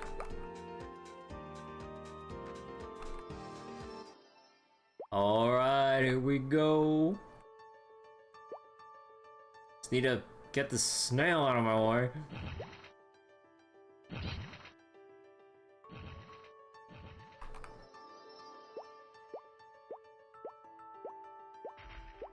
Yeah, there's one thing I do kind of like about the slower leveling curve of Maple Classic and everything. Like, it does feel nice for the anticipation of, like, the levels you do reach, especially when you reach thresholds like... Wait, oh, is it not here? Oh, wait, what's the point of the other entrance then?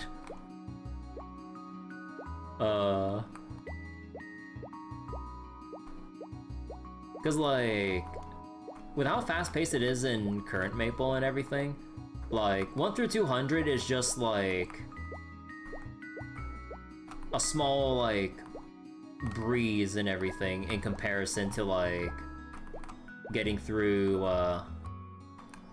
or even just trying to reach second job in, like, Maple Classic.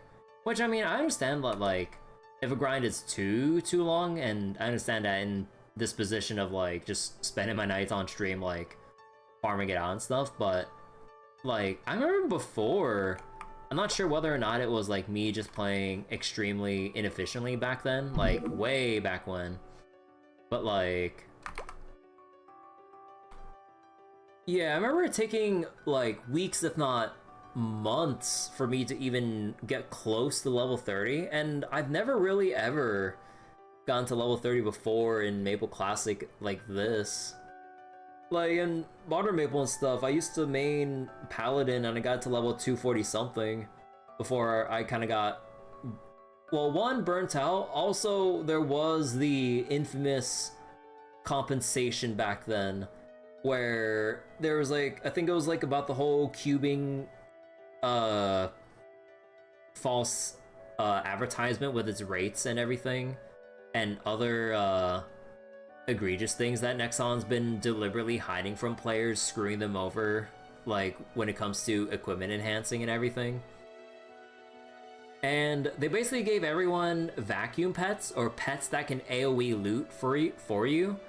But that was the most insidious thing they've done, because basically they gave everyone a taste of pay-to-win power. So then, when the vacuum pets that were given as compensation expired over a month, they then started selling vacuum pets in the cash shop, and I believe it costs, like, I think like $100, what was it, $100, like, after you convert with NX, or was it $50? And then you would need, like, I think to spend another $15 worth of NX to basically revive vacuum pets specifically. So he had like a monthly subscription or maintenance fee to keep that vacuum pet alive. And regular pets in the cash shop usually last for 90 days. The vacuum pets are reduced to 30 days. So it was like the most greedy monetization ever. And the moment I saw they gave the vacuum pets as compensation, it was basically just like a sample, like basically like a drug sample of like, oh, here's the thing, and enjoy the compensation, but if you ever want to come back for more, you know, we'll offer it in the cash shop. So once I saw how different the quality of life was going from not having a vacuum pet to having one from that compensation package in Modern Maple way back when, once my pet expired, it basically felt like unplayable. So then I just quit MapleStory over it. Other people who were too addicted, they ended up like basically buying buying those pets and wailing for them. I'm just like, Jesus Christ, it's so bad how much money they want to squeeze out of like whales like that. It was actually disgusting to see. Because then in Modern Maple, you can have up to 3 active pets at once for looting. So then you would have people who whaled with ludicrous amounts of disposable income with 3 vacuum pets to maintain. They were spending like probably hundreds a month at that point maintaining all 3 vacuum pets to keep farming in Maple. I'm just like, bro, I know people can do what they want with their money, but like, do you not see how egregiously pay to win it is for that like extreme cheat level of convenience? That was before a hack that people did to vacuum loot all across the map for themselves. And now Nexon is basically like sold it, like, or using it as an actual like pay to win thing in their cash shop now. I'm just like, I hope that shit never crosses over to Modern or to Maple Classic, but this is Nexon we're talking about. So I don't know whether or not this things how they are in beta right now will stay the same once it actually full releases. That's like my biggest concern. Like, again, if it's cosmetic stuff or like merchant vendor stuff, whatever, but like once it actually gets to like extreme quality of life stuff with like egregious pet looting capabilities like that, then it just creates a massive feels bad moment of not having it, and that like really bad feeling of like seeing other people with like pay to win features, or even just like seeing it in the game available to buy in the game, is just like the disgusting feeling. But yeah, again, we'll have to see once Maple Classic does release and how they'll maintain monetization like on full release, because in beta we just have beta cash shop currency, so it's kind of whatever. But yeah, I kind of wonder about that. Anyways, let's go advance. See, send you to a hidden map. You'll see monsters not normally seen. They look like regular ones, but different attitude. You'll look for a dark marble, collect 30 of these, and come back to me. If you die, your experience will lower, so get ready.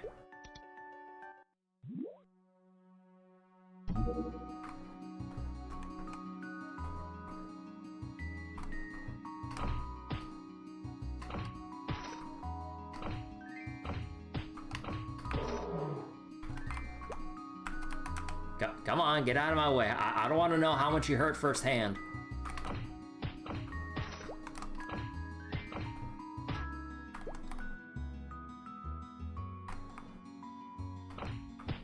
You know, I probably should have respec for Magic Claw, because my Magic Bolt will basically just collide with terrain. Oh, ow, god damn! 200 damage a pop! And this is with magic armor on. This shit will hurt even more if I didn't actually spec into this.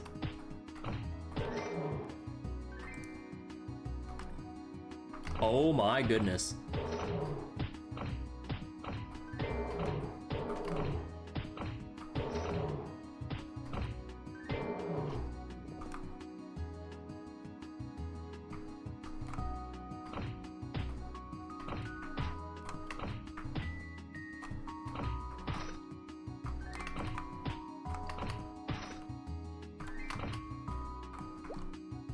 Oh my god. Like, fighting on a slope like this is like a death sentence. Oh my goodness. This stuff is ridiculous.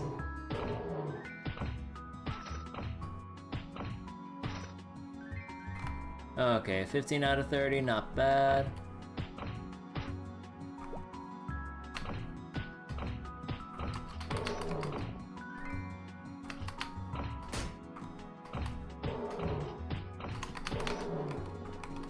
Yeah, like, they're eating away at my HP and mana.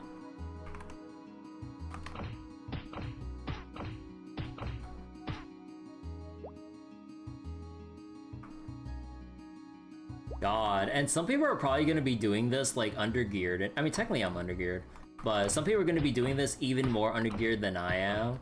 Dude, this shit hits hard. Come on, move, move! God, I need to go to higher elevation. There we go.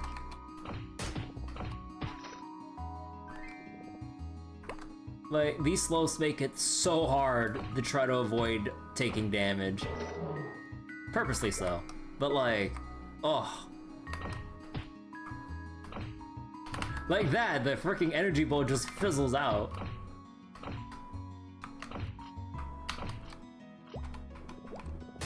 Look at this shit! It's fizzling out right in front of my eyes! Bro, I burned so much extra unnecessarily. Come on. Oh, get out of my way!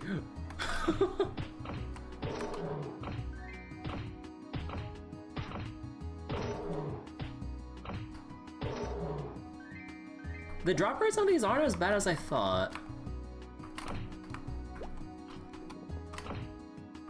Oh my god. Please.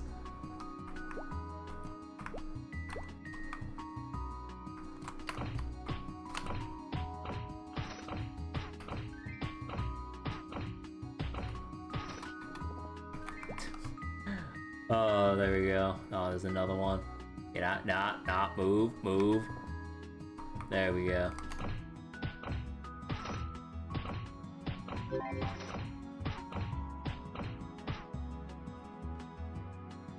Alright. So collect it all. Yep. Get me out of here. Collected all 30. Now qualification. Proof of hero. Go back to Alinea. You know what? We'll take the victory lap back. We'll walk over. You know what? Whee!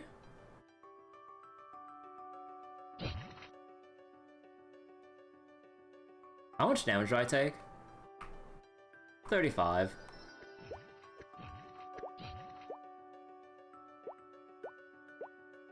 Oh boy, oh boy, oh boy. First time I'll ever actually advance to a fire poison.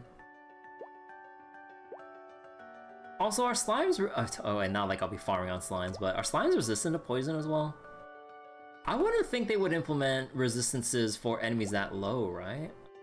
Because, like, we wouldn't really get access to elemental damage sources until you hit second job. Or third job. Because I believe White Knights have elemental stuff on third job, right? Because I don't think pages do. Because pages still only have Power Strike from first job, and I don't think they have anything else going for them? Alright. Qualification.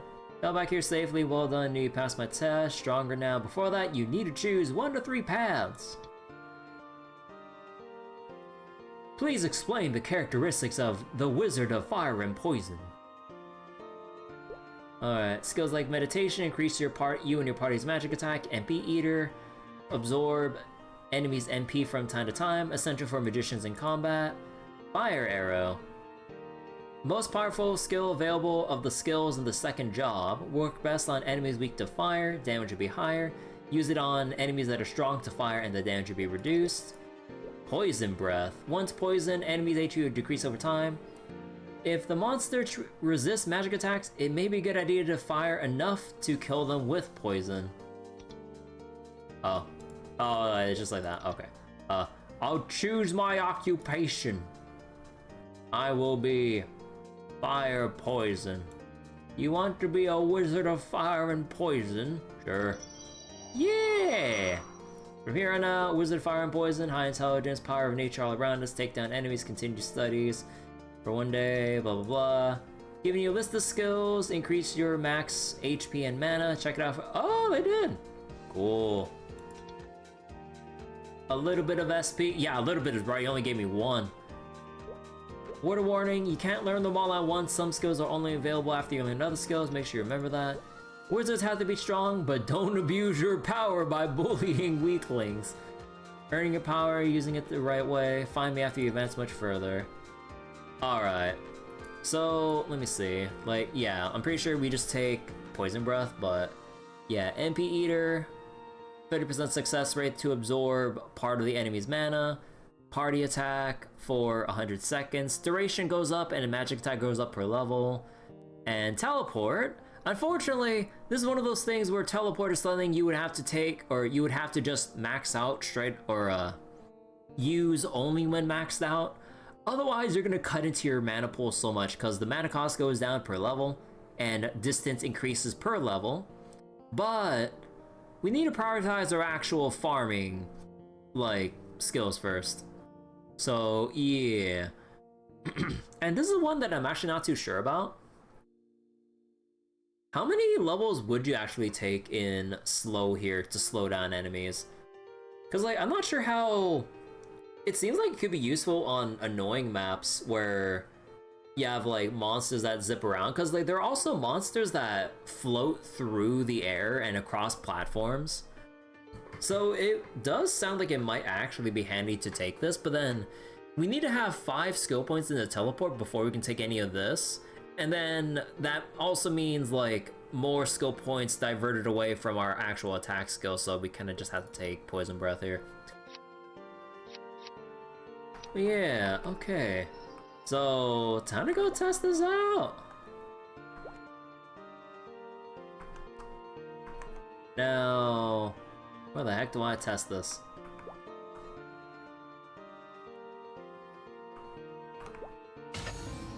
Oh wait, actually, wait, why am I going all the way down? Okay, hold on. I believe there's also the quest that Betty had here. Wait, what's this quest about? New adventure. Continent. Take my port to Cherry. Sailor voyages back and forth to Assyria. Alenia. Oh, so this is the... Because, like, this is, like, beta specific, given the event category.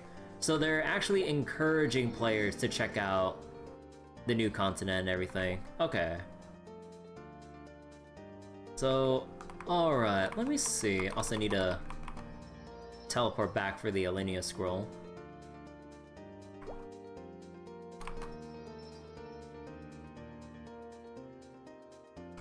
There we go. Oh, I already did buy one. Whoops.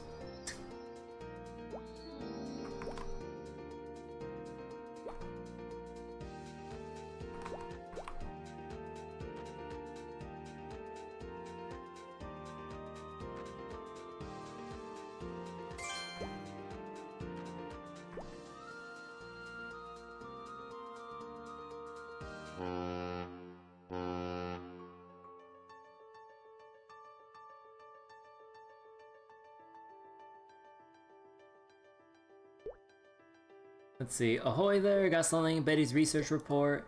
Don't you worry. I'll see to it that it reaches researchers across the seas safe and dry. You're done well getting it here. Come such a long way.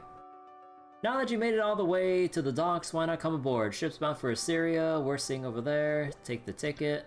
You know, that would be nice if the ship literally didn't just leave. Wait. It takes off every 10... Okay, wait. This is huge. It takes off every 10 minutes? Back then, you had to wait every half hour. So they still intend for people to wait for the ship? Oh, that's so funny. That's so funny, actually. Oh my god. We get boarding 5 minutes before takeoff. Oh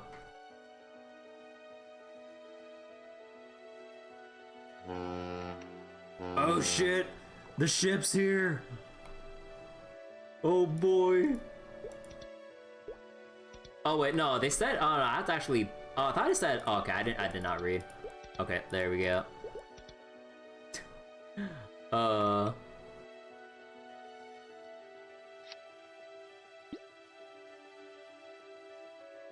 Wait. No, I have the basic ticket. What?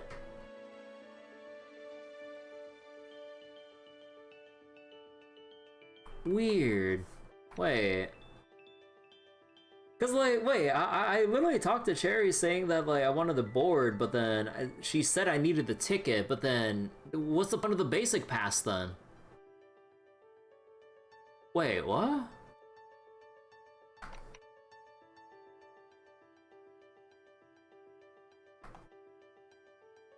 Wait, why is this guy level 18 going to Orbis? Like, you're gonna die!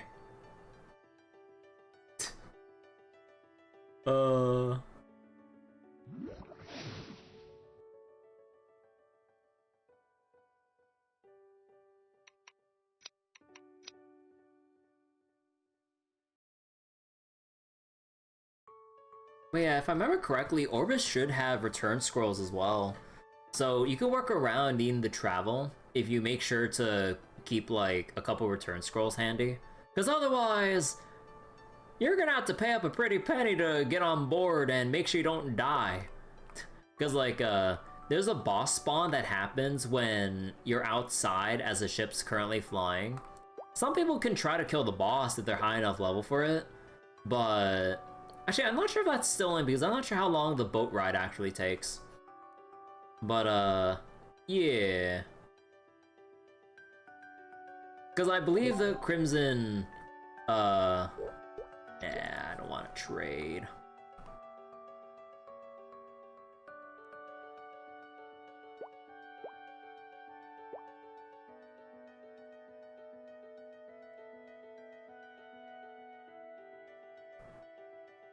Because, like, I believe the Crimson Balrog is, like, what, level 100?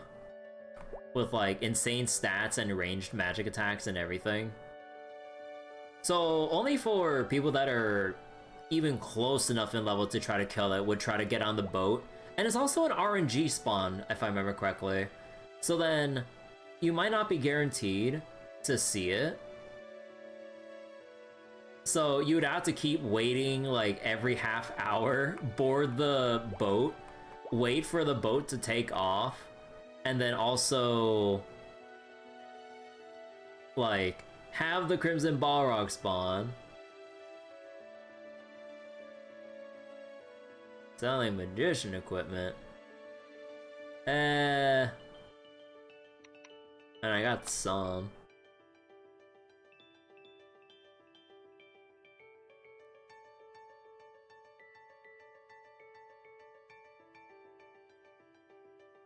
Yeah, I'm guessing this person, yeah, he probably has some equipment that he was gonna offer me, but then I just kind of declined the trade request. I mean, like, I don't think the guy said anything before offering to sell shit. Did he? Yeah, no.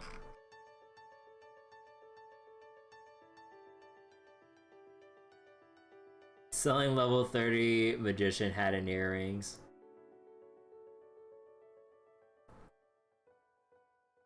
I should probably take the guy up on his offer, but...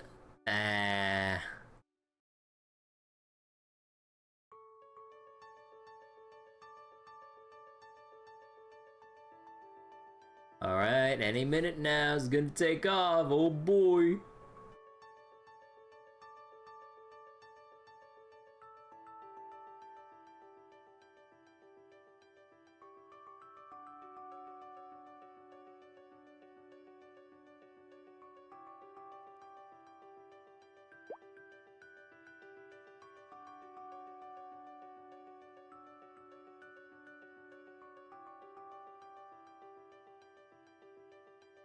Any minute now.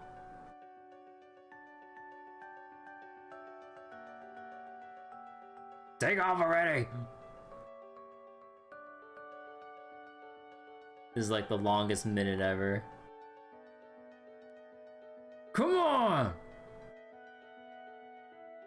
I want to see what Orbis is like. There we go. Okay, get in. Well, actually, yeah, people are filing in.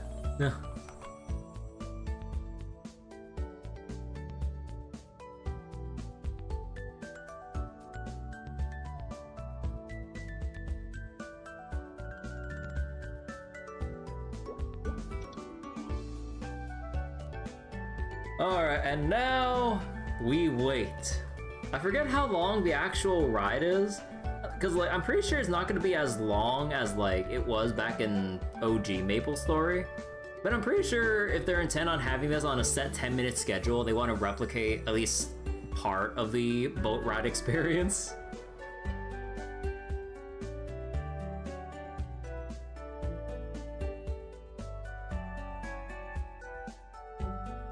Well, time to just go on my phone and then just wait. I would try to alt-tab to just go browse on like Reddit or something, but then the game mutes if you lose or if the game goes out of focus. So that means we won't have the BGM to kind of vibe with as we're all just sitting on the boat.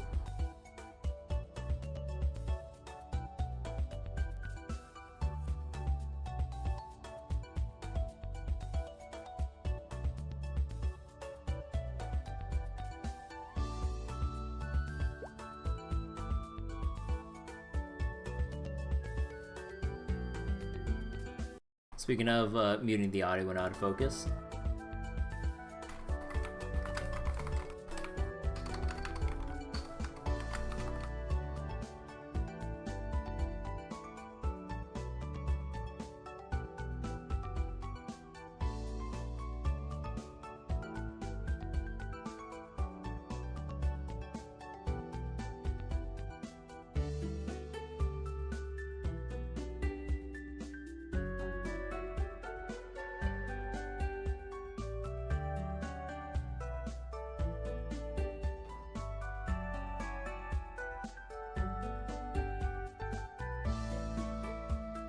Actually, where's like the first farming area within Orbis?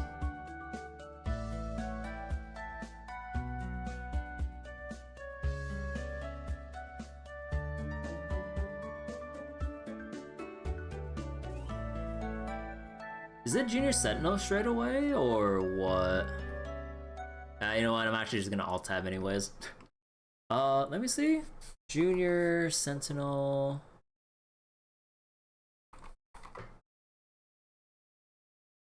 They're level 26, and you can find them within the Orbis floors. Okay.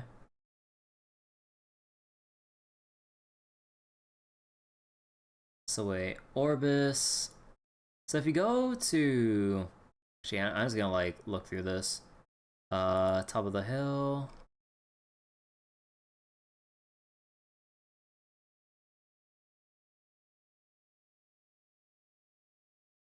No, not there.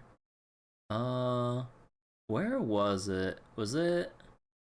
Oh, it was Cloud Park, yeah.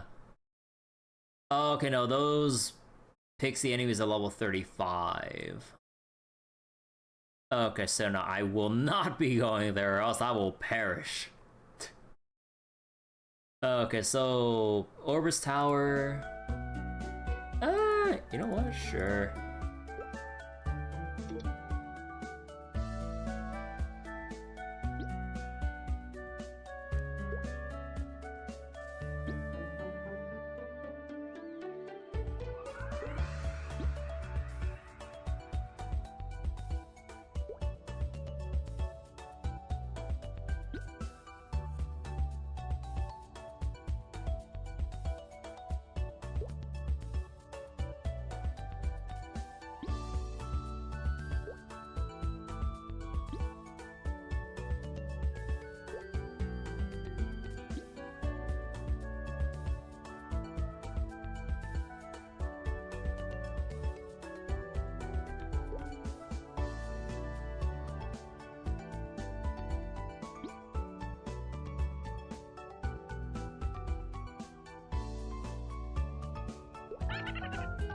Oh shit.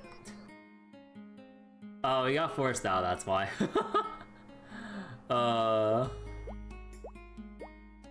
So wait, does it force both of us to lose, or did I lose because I was player 2?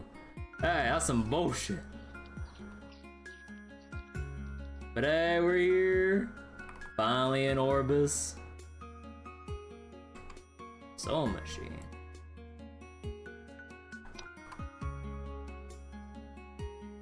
Oh, they have all the stations here. Ooh. Hello, which station? Let me see. Do I even have anything to work with? Not really. Kind of sold a lot of my stuff. Is there a blacksmithing thing around here? No. Really? They have all the blacksmithing? Shit.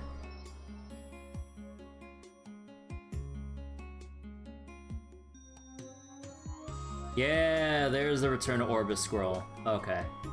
So, let's have that. Let's have some more Return scroll. You know what? I'm just gonna sell my arrows, like, fuck it. Like, I'm not gonna be giving this to, like, any bowman. I'm not gonna bother trading or whatever.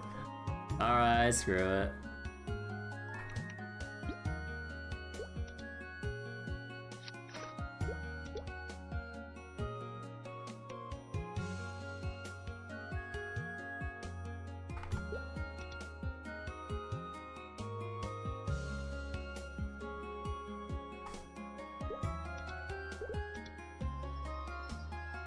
Alright, was there anything here? Huckle's ingredients.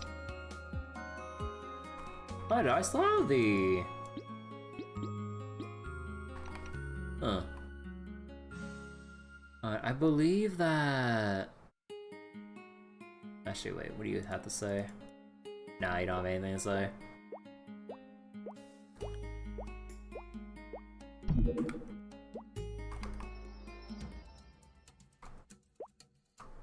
Oh my god, people are just trying to like hawk shit like from... Yeah, they're just trying to sell shit at like a profit or whatever. Oh my god.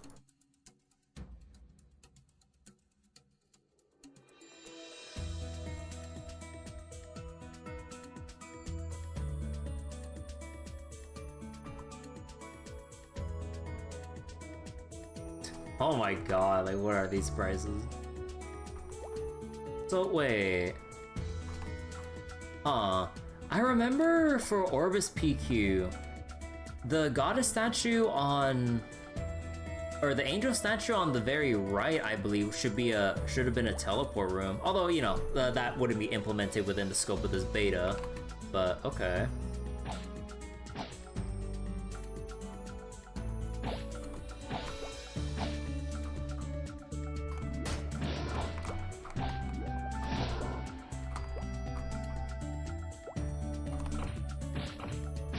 Oh, okay. So, wait. Man, that felt... Wait.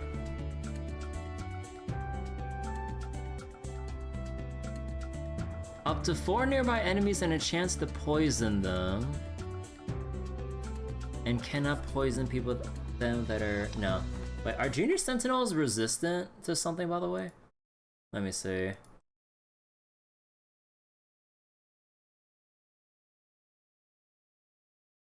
They're neutral from what it seems. Okay.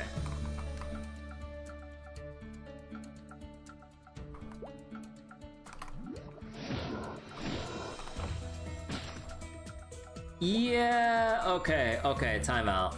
This is not gonna be efficient. Like, not unless enemies are gonna be a lot more tanky.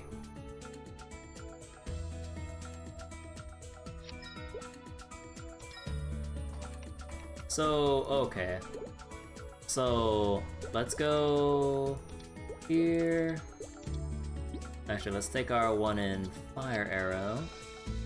Let me see. Basic attack 120. Okay, if I remember correctly, Magic Claw or Magic Bolt at max is 130. Oh. Well. Well, either way though. Okay, let's just go test this out.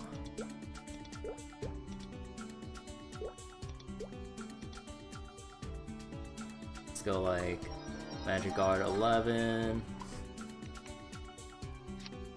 And again, the beta is the prime time to figure this stuff out now.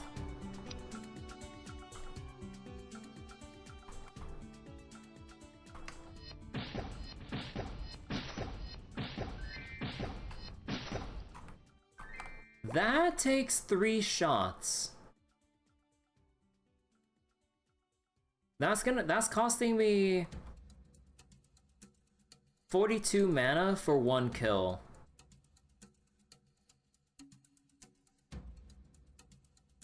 So, yeah, hold on. Like, this stays maxed, obviously. Take the one there. Yeah, I think we'll just keep Magic Bolt on hand, and then keep the fire arrow there. And then max out Magic Armor. Oh, whoops, right. Take that out. And for the remaining points... I mean, I don't know. It feels really weird with MP increase, because I feel like... Yeah, I feel like it's a 1-point wonder until, like...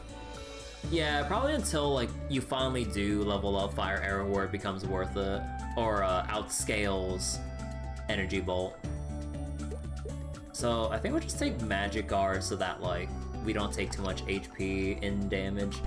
Even though mana is a bit more precious than HP. Yeah, okay.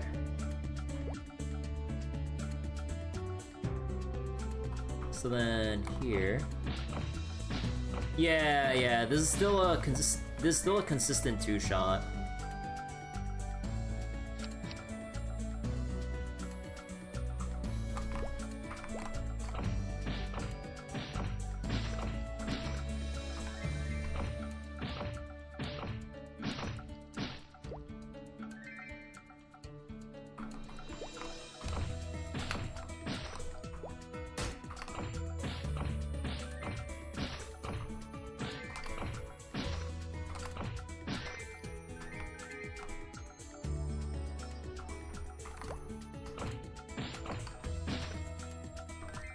I forget, is there a quick teleport, like, back up here? No, so if you want to climb back up, you gotta do the climb. Okay.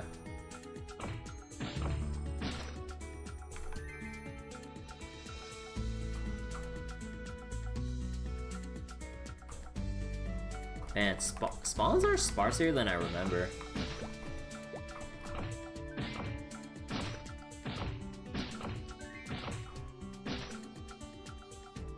Although I can probably see why people are still farming like Ant Tunnel or like other places in Victoria Island. Like, this spot, not exactly the fastest to traverse through.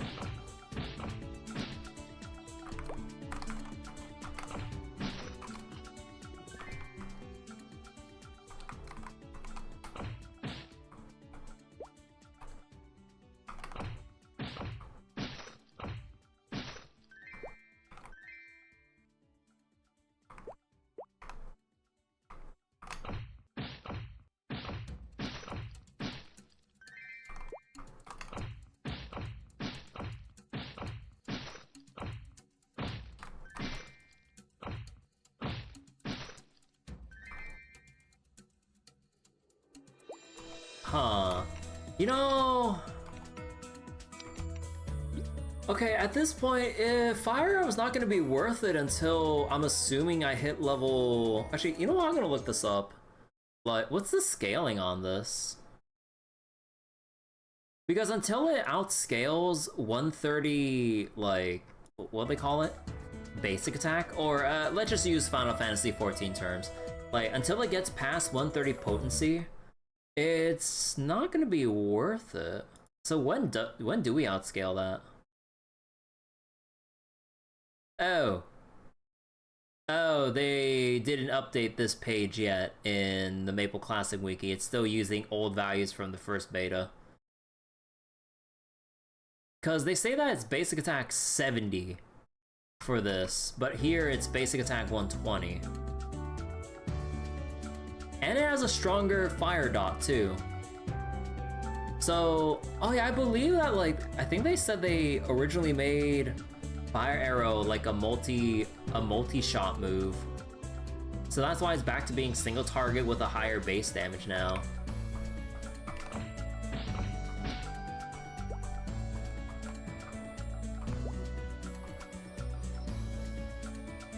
Oh, we have the regular sentinels here. Can I even hit them?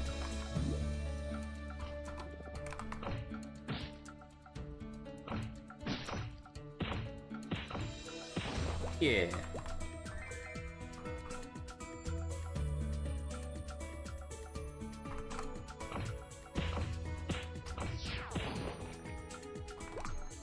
Yeah, okay, you know what? Maybe I should just go back up. Because if we go any lower to El Naf, I believe that, like, the monsters just be too high level? That and I certainly wouldn't be able to... I certainly wouldn't be able to actually, like, do any meaningful damage.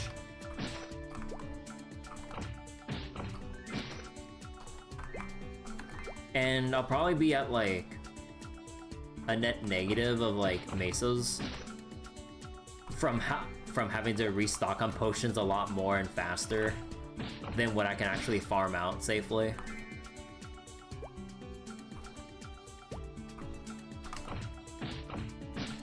Yeah, okay, so that kind of explains why I've seen a lot of people in Ant Tunnel who are second job still farming zombie mushrooms. Because if we go to the other... Because if we go to Cloud Park, that's where we'll find the Star Pixies that are level 35, and I will not be able to kill them that quickly. So... yeah... Actually, let me see. What level are the enemies in Snowy Hill?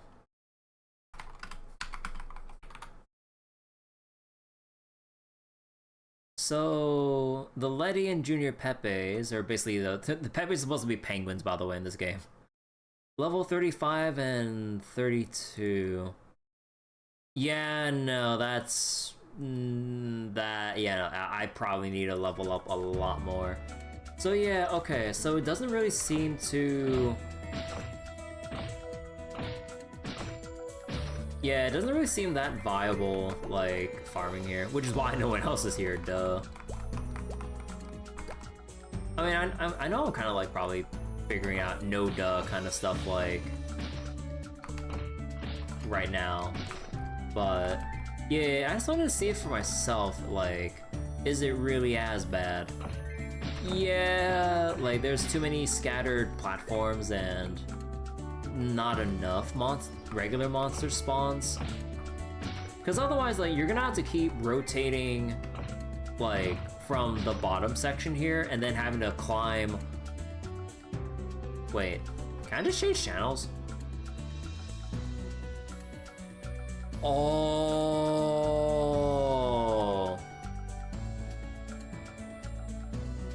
Yeah, if no one else is gonna take this map, you know what? I'll just fucking change channels and just constantly teleport back up top.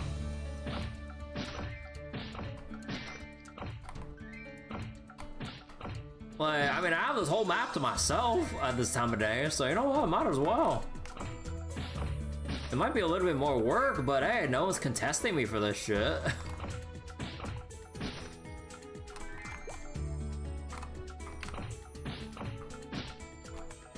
The world is my oyster. Man, that is an angry looking person right there. Ah, shit. Ah, shit. Okay, it doesn't help when I'm taking avoidable damage.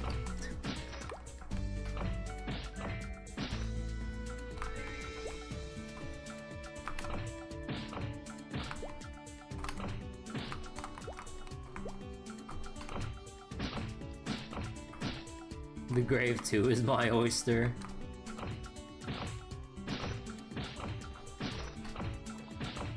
Well, you can't have an oyster without a shell.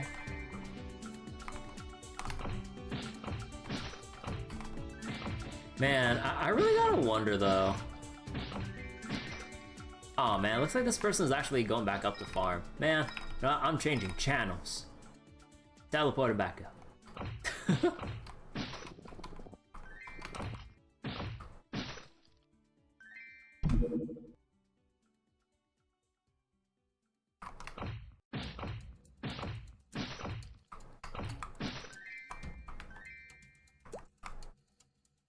Oh.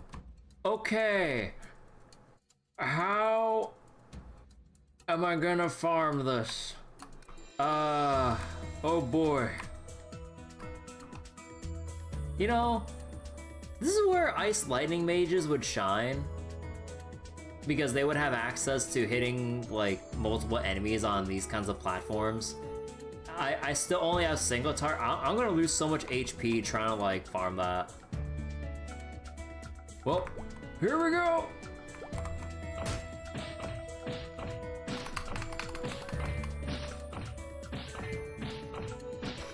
It hurts! It hurts, Chief! Yeah, I probably need to find a more stable farming location. That, or maybe it is just back to Kerning City Party Quests for this. Like, for the safety, for being net positive when making mesos. Cause like, it'll only get easier from here on out, basically. And it'll be less dangerous.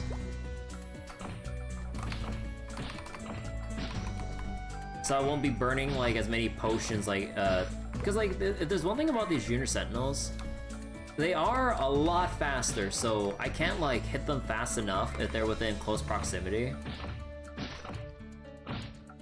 before they get into contact with me. Woo!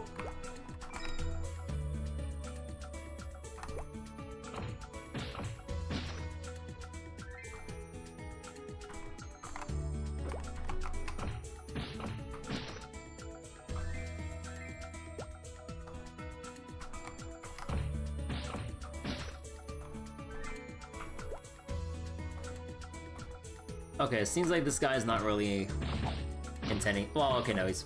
I think he's just fighting stuff in front of him, is he? No, you're just trying to skip along. There's people in the channel too? Yeah. It is, even if it is a closed beta, there are still people. Even at this time of day. No, come on, move! Oh, fine, I'll go over here.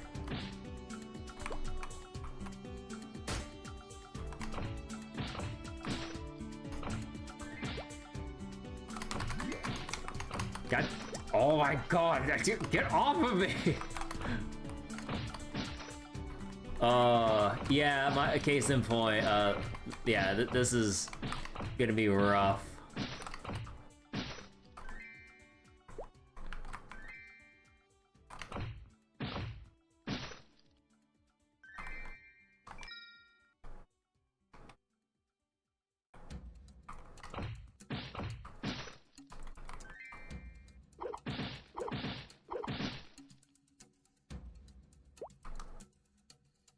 Is this guy really, like, farming here? I mean, I know these enemies are level 26, but, like, they hit pretty hard and they're pretty fast.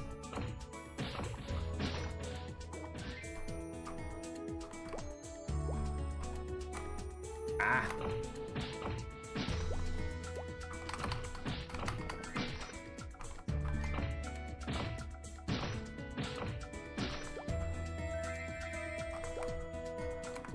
Holy shit.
Oh my god.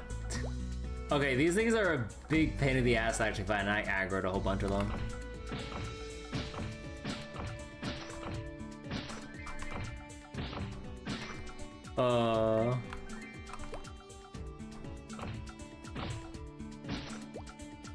You know, I think at this point it'd probably be more worth it if I just spent some time trying to level up my crafting. Cause like with arc forging, you can then start making more powerful like wands and everything. So then the thing I would need to make at this point would be Mithril Wand, or I mean like we could probably just get Mithril Wand, just go straight to like Wizard Wand. But yeah, I would need to get through quite a bit first. And do I even have enough to craft my way to level 2? Cause let's see, it's only 6%. Actually,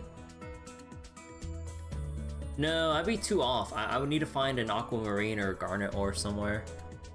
Wait, where do you find garnet or aquamarine? Actually, wait, well, more importantly, what do junior sentinels drop? There is no recorded data on what they frickin' drop. Okay, so garnet ore, sturges, fire boars, dark stumps. Oh boy. How about aquamarine? Aquamarine or the alligator, octopus, or shrooms? Cause sturges are like pretty, what was it? They're pretty crowded as like a go-to farming spot for a lot of people, so I'm not sure if I want to go all the way back there. All the money you're gonna spend, not worth it, just cheaper to buy. Well, I know it's probably just cheaper to buy, but I just want to see like how the crafting progression is even gonna be. Cause like I just want to feel this out, given that it's a beta and all. Like this is the point to basically test stuff out. I mean, I'm pretty sure, you know, we can all just kind of see how like slow and rough the crafting progression is. Cause yeah, like the cost of materials, having to, if you're trying to source materials yourself instead of just trying to buy it from other people, or just buy the weapon straight up, like, yeah.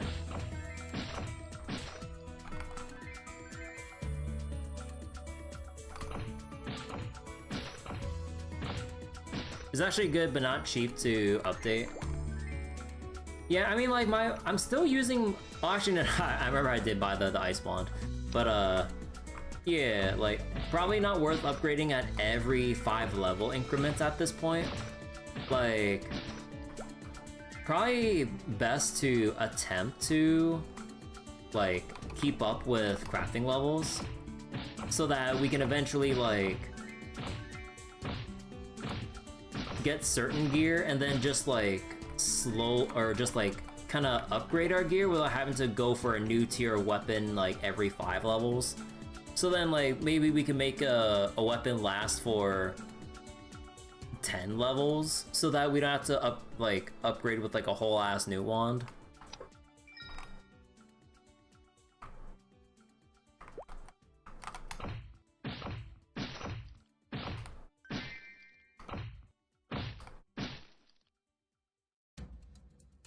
But yeah, this is definitely more inefficient than just like going to ant tunnel or something. Especially if I'm gonna have to be careful not to like take damage from these things.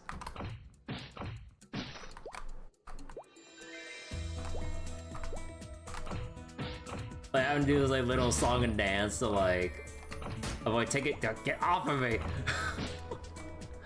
Yeah, no, I think I'll just get out of Orbis. Like maybe like if I was playing a warrior where I'd be in melee range anyways, then sure. But oh my god, or maybe I was playing a bandit or something. But oh my god, this shit's so annoying. Uh, but cool mechanic, the upgrade thing. Yeah, I mean, like, I do like the whole thing with the crafting here.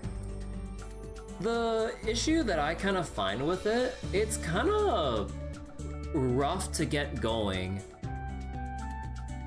Because the main thing right now, from the level 10 through 30 experience, all of our money, for the most part, like, goes into restocking on lemons. And we can't really, like... Or, you know, just stocking up on HP and MP pots. So then we barely have any money left to even try the crafting system. Because by the time we try to do something with the crafting system and get back to the grind, then it's just like, well, I got nothing left. Yeah, like, I want to try new things here, but like, yeah, it's really rough to try the new things when early on, you barely have any mesos just to farm from level to level. That's kind of like the main issue here.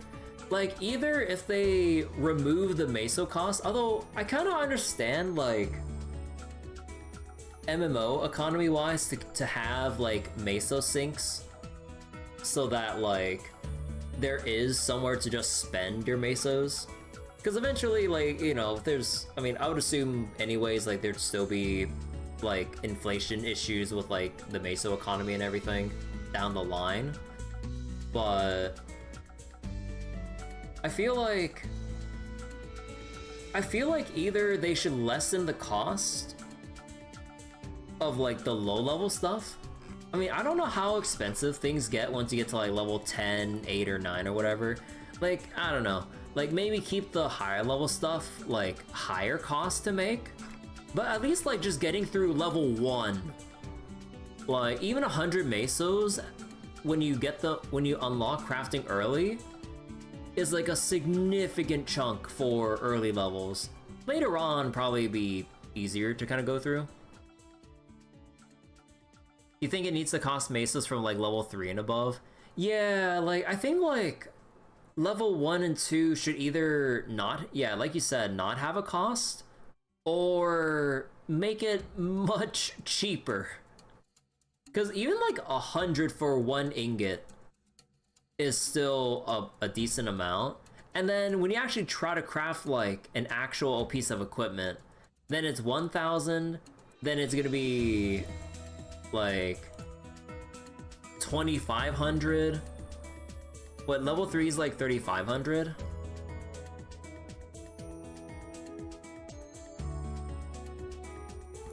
Yeah, so two-handed weapons are 2,500. One-handed is, or at least with the wooden wand here, 1,500. Okay, this one's just cosmetic, but yeah, like, maybe from level I mean, I don't know, because, like, for level 3, it's still stuff at, like, level 15 and all that. So, like, I mean, I don't know, like, you know, they gotta introduce, like, a cost at some point, but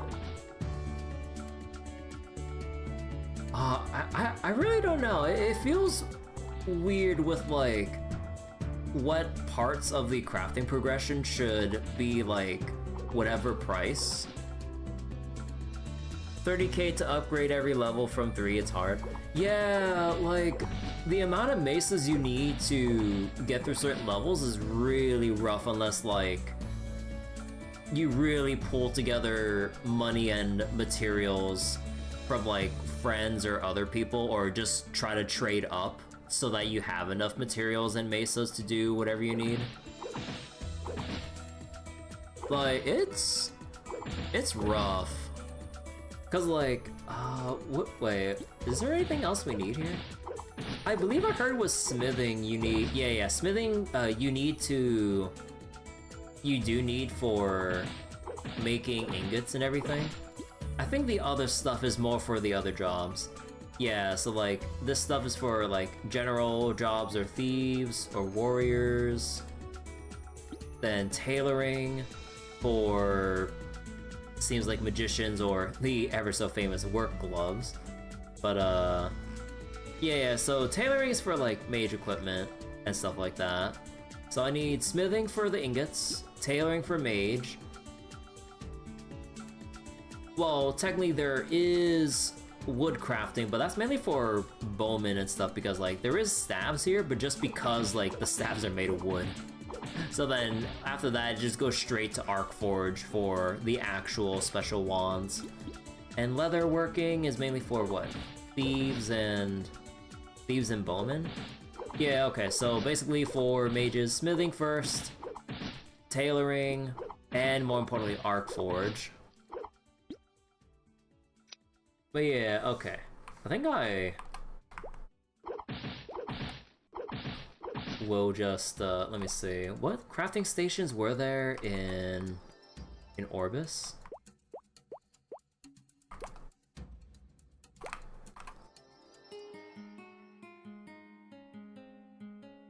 I need a thing to upgrade the high levels. Let's see, sewing. Oh, right. Oh, right. I need to either get back to farming red snails or pigs or dark stumps. Oh my god, does that mean I have to go back to Pig Beach or some shit?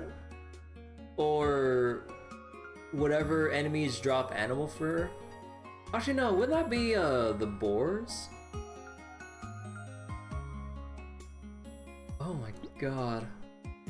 And yeah, smithing is only in Piran because there's no forge here. Like, they have all these stations, but there's no smithing station here. Come on, man.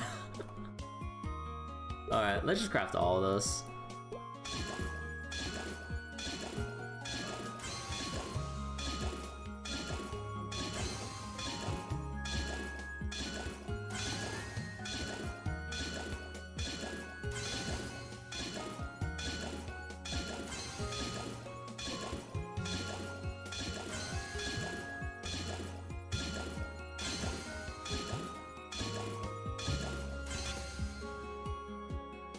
Man, why couldn't they make these 10%? Come on, man. 2% off. Yeah, okay, so wait, I do have my Orbis scroll, right? Yeah. Also, wait, time out. Were Orbis scrolls always a thing? I only just realized because like after I'm looking at this, I'm like, wait, I don't recognize this scroll at all. I was like, wait. I don't remember this icon. Yeah, no, this has to be new, right? Because I don't remember there ever being an actual specific scroll to get back to Orbis. I think maybe to Elnath, but not Orbis, because I don't remember the scroll with the wing being a thing. Huh.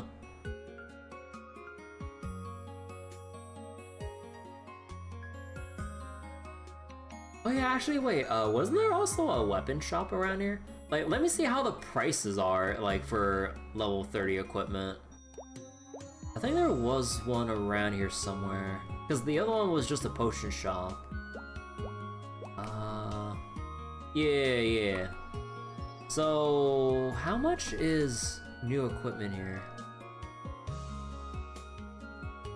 22K? I don't... Holy shit. Like, with the amount of money it takes to go from, to like, upgrade weapon to weapon and armor to armor, I might as well get my crafting up, which is a good thing, to encourage people to go with crafting. But, oh my god. And then what about armors? 12K. So then we have our wizard robe. 21. Any shoes? These shoes need fame? What do you mean? So they sell armors but no shoes? Actually, no, wasn't shoes in here? Oh my god, we really do have to make our own shoes.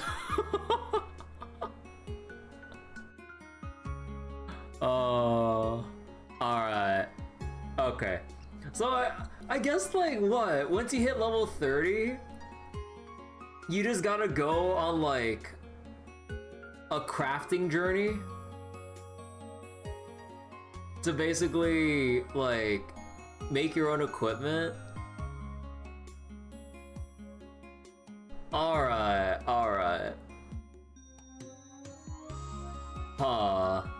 I guess I know what I'm gonna be doing for a little while. Because I'm kind of feeling like the time pressure though because we don't have that many days in the beta.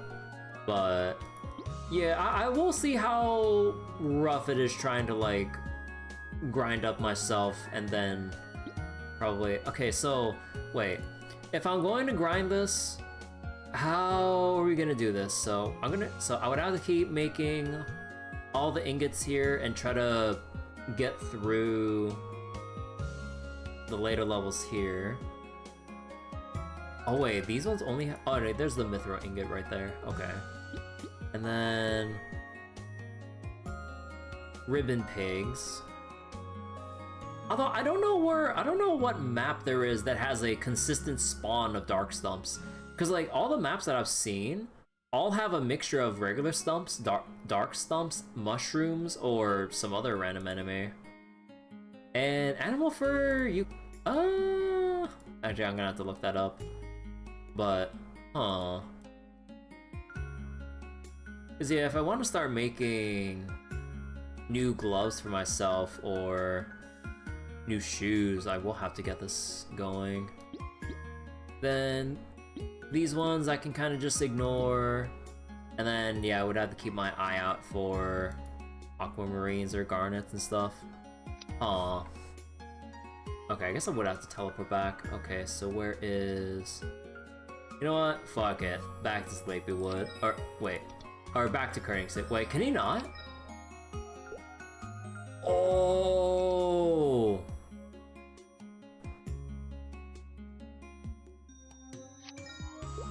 Okay, that I didn't know. I thought it worked regardless. Oh, so you're gonna have to go all the way back. Oh, okay.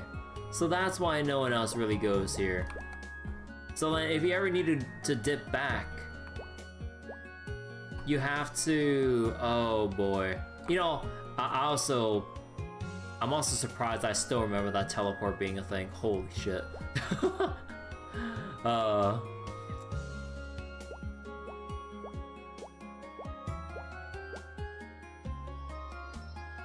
So, what time is it right now in MapleStory?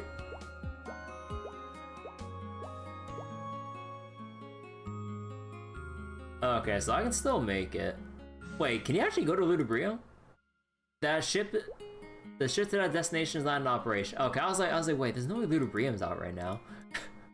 Like, no one would be like actually able to, what was it?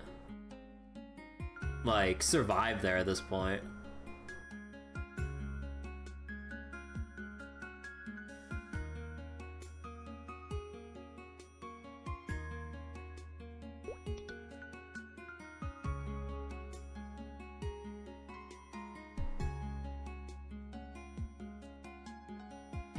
But yeah, you know, I think I probably, well actually no, I should be able to board now, right? Wait for me! I got my ticket right here!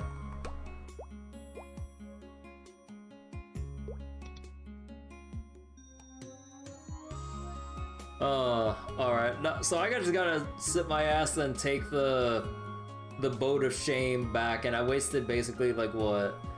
Like, how much mesos was that? Yeah, I basically wasted 10k mesas on this like curiosity trip back and forth. I mean, you learn, but oh boy. So you can't. Okay, so to avoid people working around the airship costs and stuff. Yeah, cause like I don't remember if it was the case in OG MapleStory. Did they ever restrict you from going back to Victoria Island cities if you were in Orbis? Cause I swear you could return to whatever town regardless if you're on a different continent. But maybe I'm not remembering right. Or maybe like for a quality of life thing they made it that way in Modern Maple, but in Classic it was like that, or it was like this. But yeah, huh.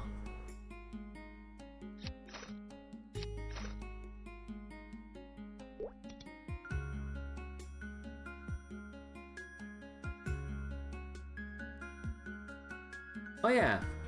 What do we get new?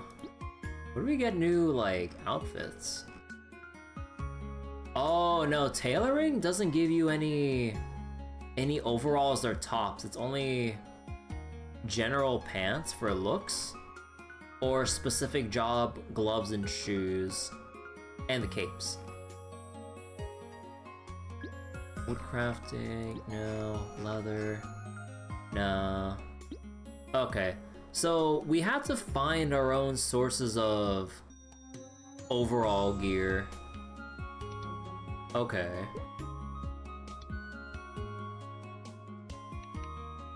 So we can craft, let me see. Oh, what? So they only let us craft like the basic level 10 hats? That we don't get to craft. Okay, so we have to basically find drops for our hats and overalls. But then gloves, shoes, weapons are what you have to craft. And cape. Huh.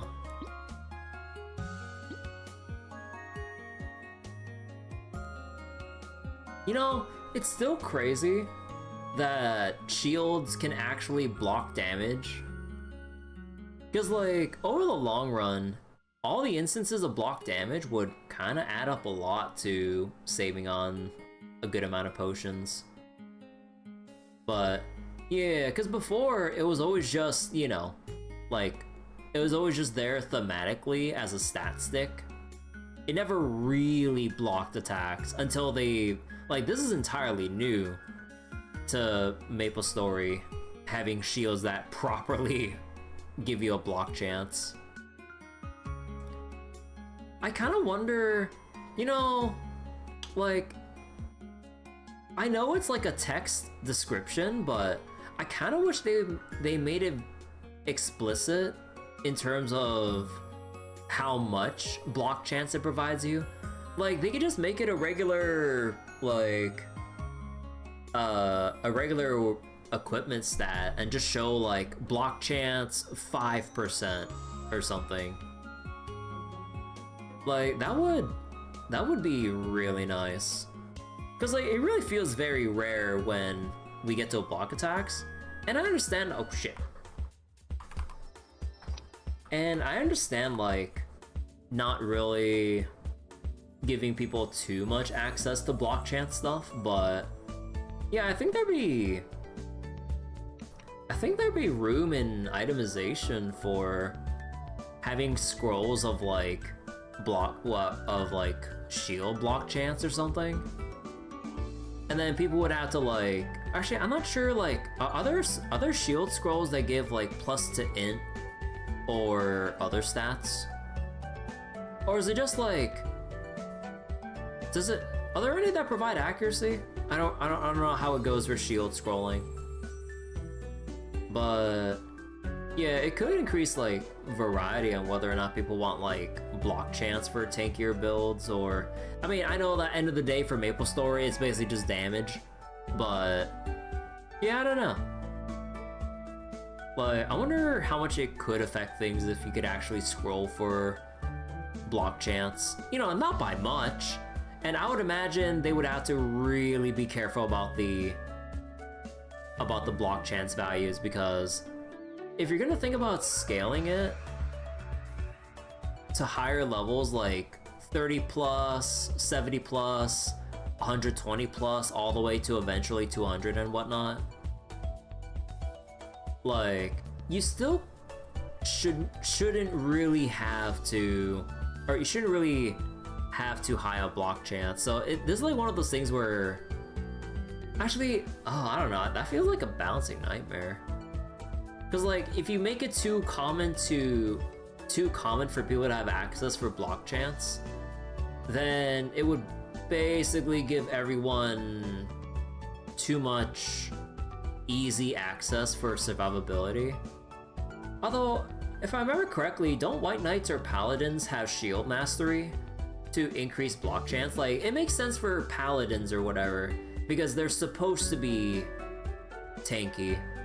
But for other classes, yeah, I don't know, maybe mulling over that idea of like tankier, or what was it, of like block chance scrolls. Yeah, no, I don't think that'll really work out in the long run, if they don't want like power creep to get too out of hand with like, because like I could see easily everyone just gonna go, people could just go like shield block meta. So that would also devalue. Oh yeah, actually, if they do go down that route, that would devalue two-handed weaponry. Spears, two-handed swords. I forget, are staves one-handed or two-handed? But yeah. Let me see. Oh yeah, bowmen as well, because you know, they would only just have their bow, crossbows, and arrows. So then they would either, classes or jobs that utilize two-handed weaponry would need buffs to compensate for having like shield block chances to be like something that you could scroll for, or they would just not have it.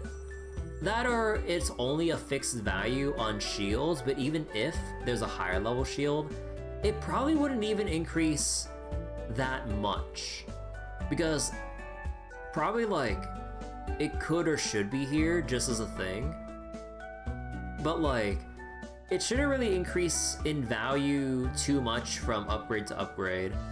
So I would imagine for war, like let's say if this was like a 5% block chance, then like, I don't know, level 10 shield would be like 6%, and then 15 like 7%, and so on. But then, I don't know, like, actually wait, let's see. At level 15, 7, 28, 25, 9, 30, 10, 35, 11, and then you keep going like that. Although shields like that though would mainly just be restricted for warriors, so it would make sense that they would get like scaling block values as they go up and up with better shields. I forget, like are bandit shields a thing? Because like, I actually don't know anything about bandits. I've never ever touched the bandit class in OG or modern Maple.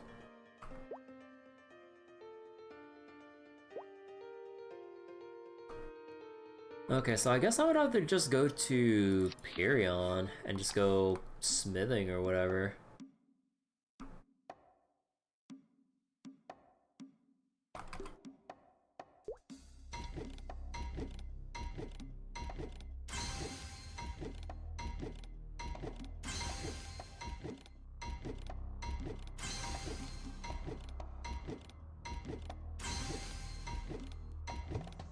God.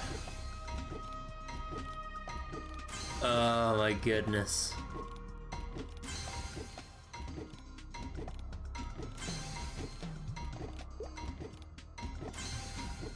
Also, wait. Oh, okay, never mind. I thought I was seeing something.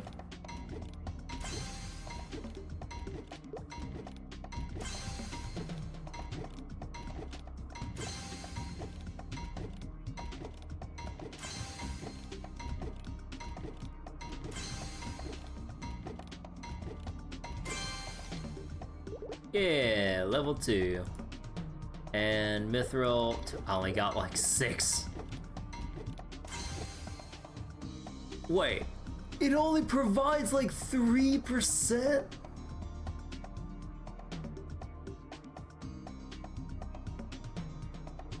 Okay, wait, what do I do with my bronze ingots then? Oh, is it because of weapon crafting that you just craft like your shit there? Oh my god, yeah, wait, no, like, okay, time out, wait, where else do bronze ingots go into?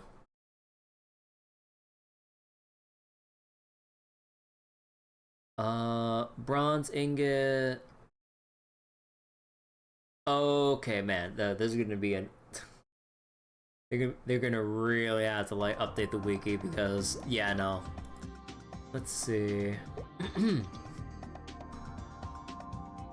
Okay, so there's that.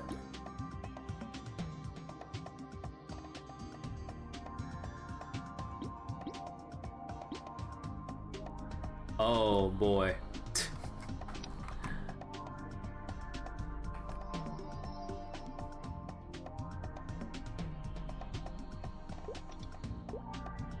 I have no idea what I'm doing.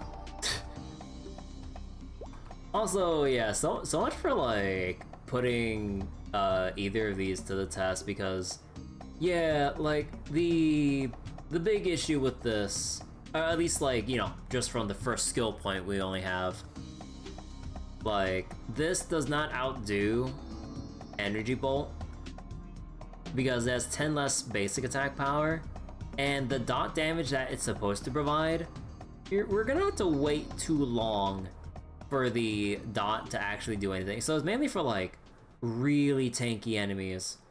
But then like, given how farming goes, we usually want to like 1, maybe 2-shot enemies and not really linger around for them to like eventually die. And yeah, then there's the thing here with Poison Breath. Like I'm definitely gonna need like more levels in this for this to even be worth it.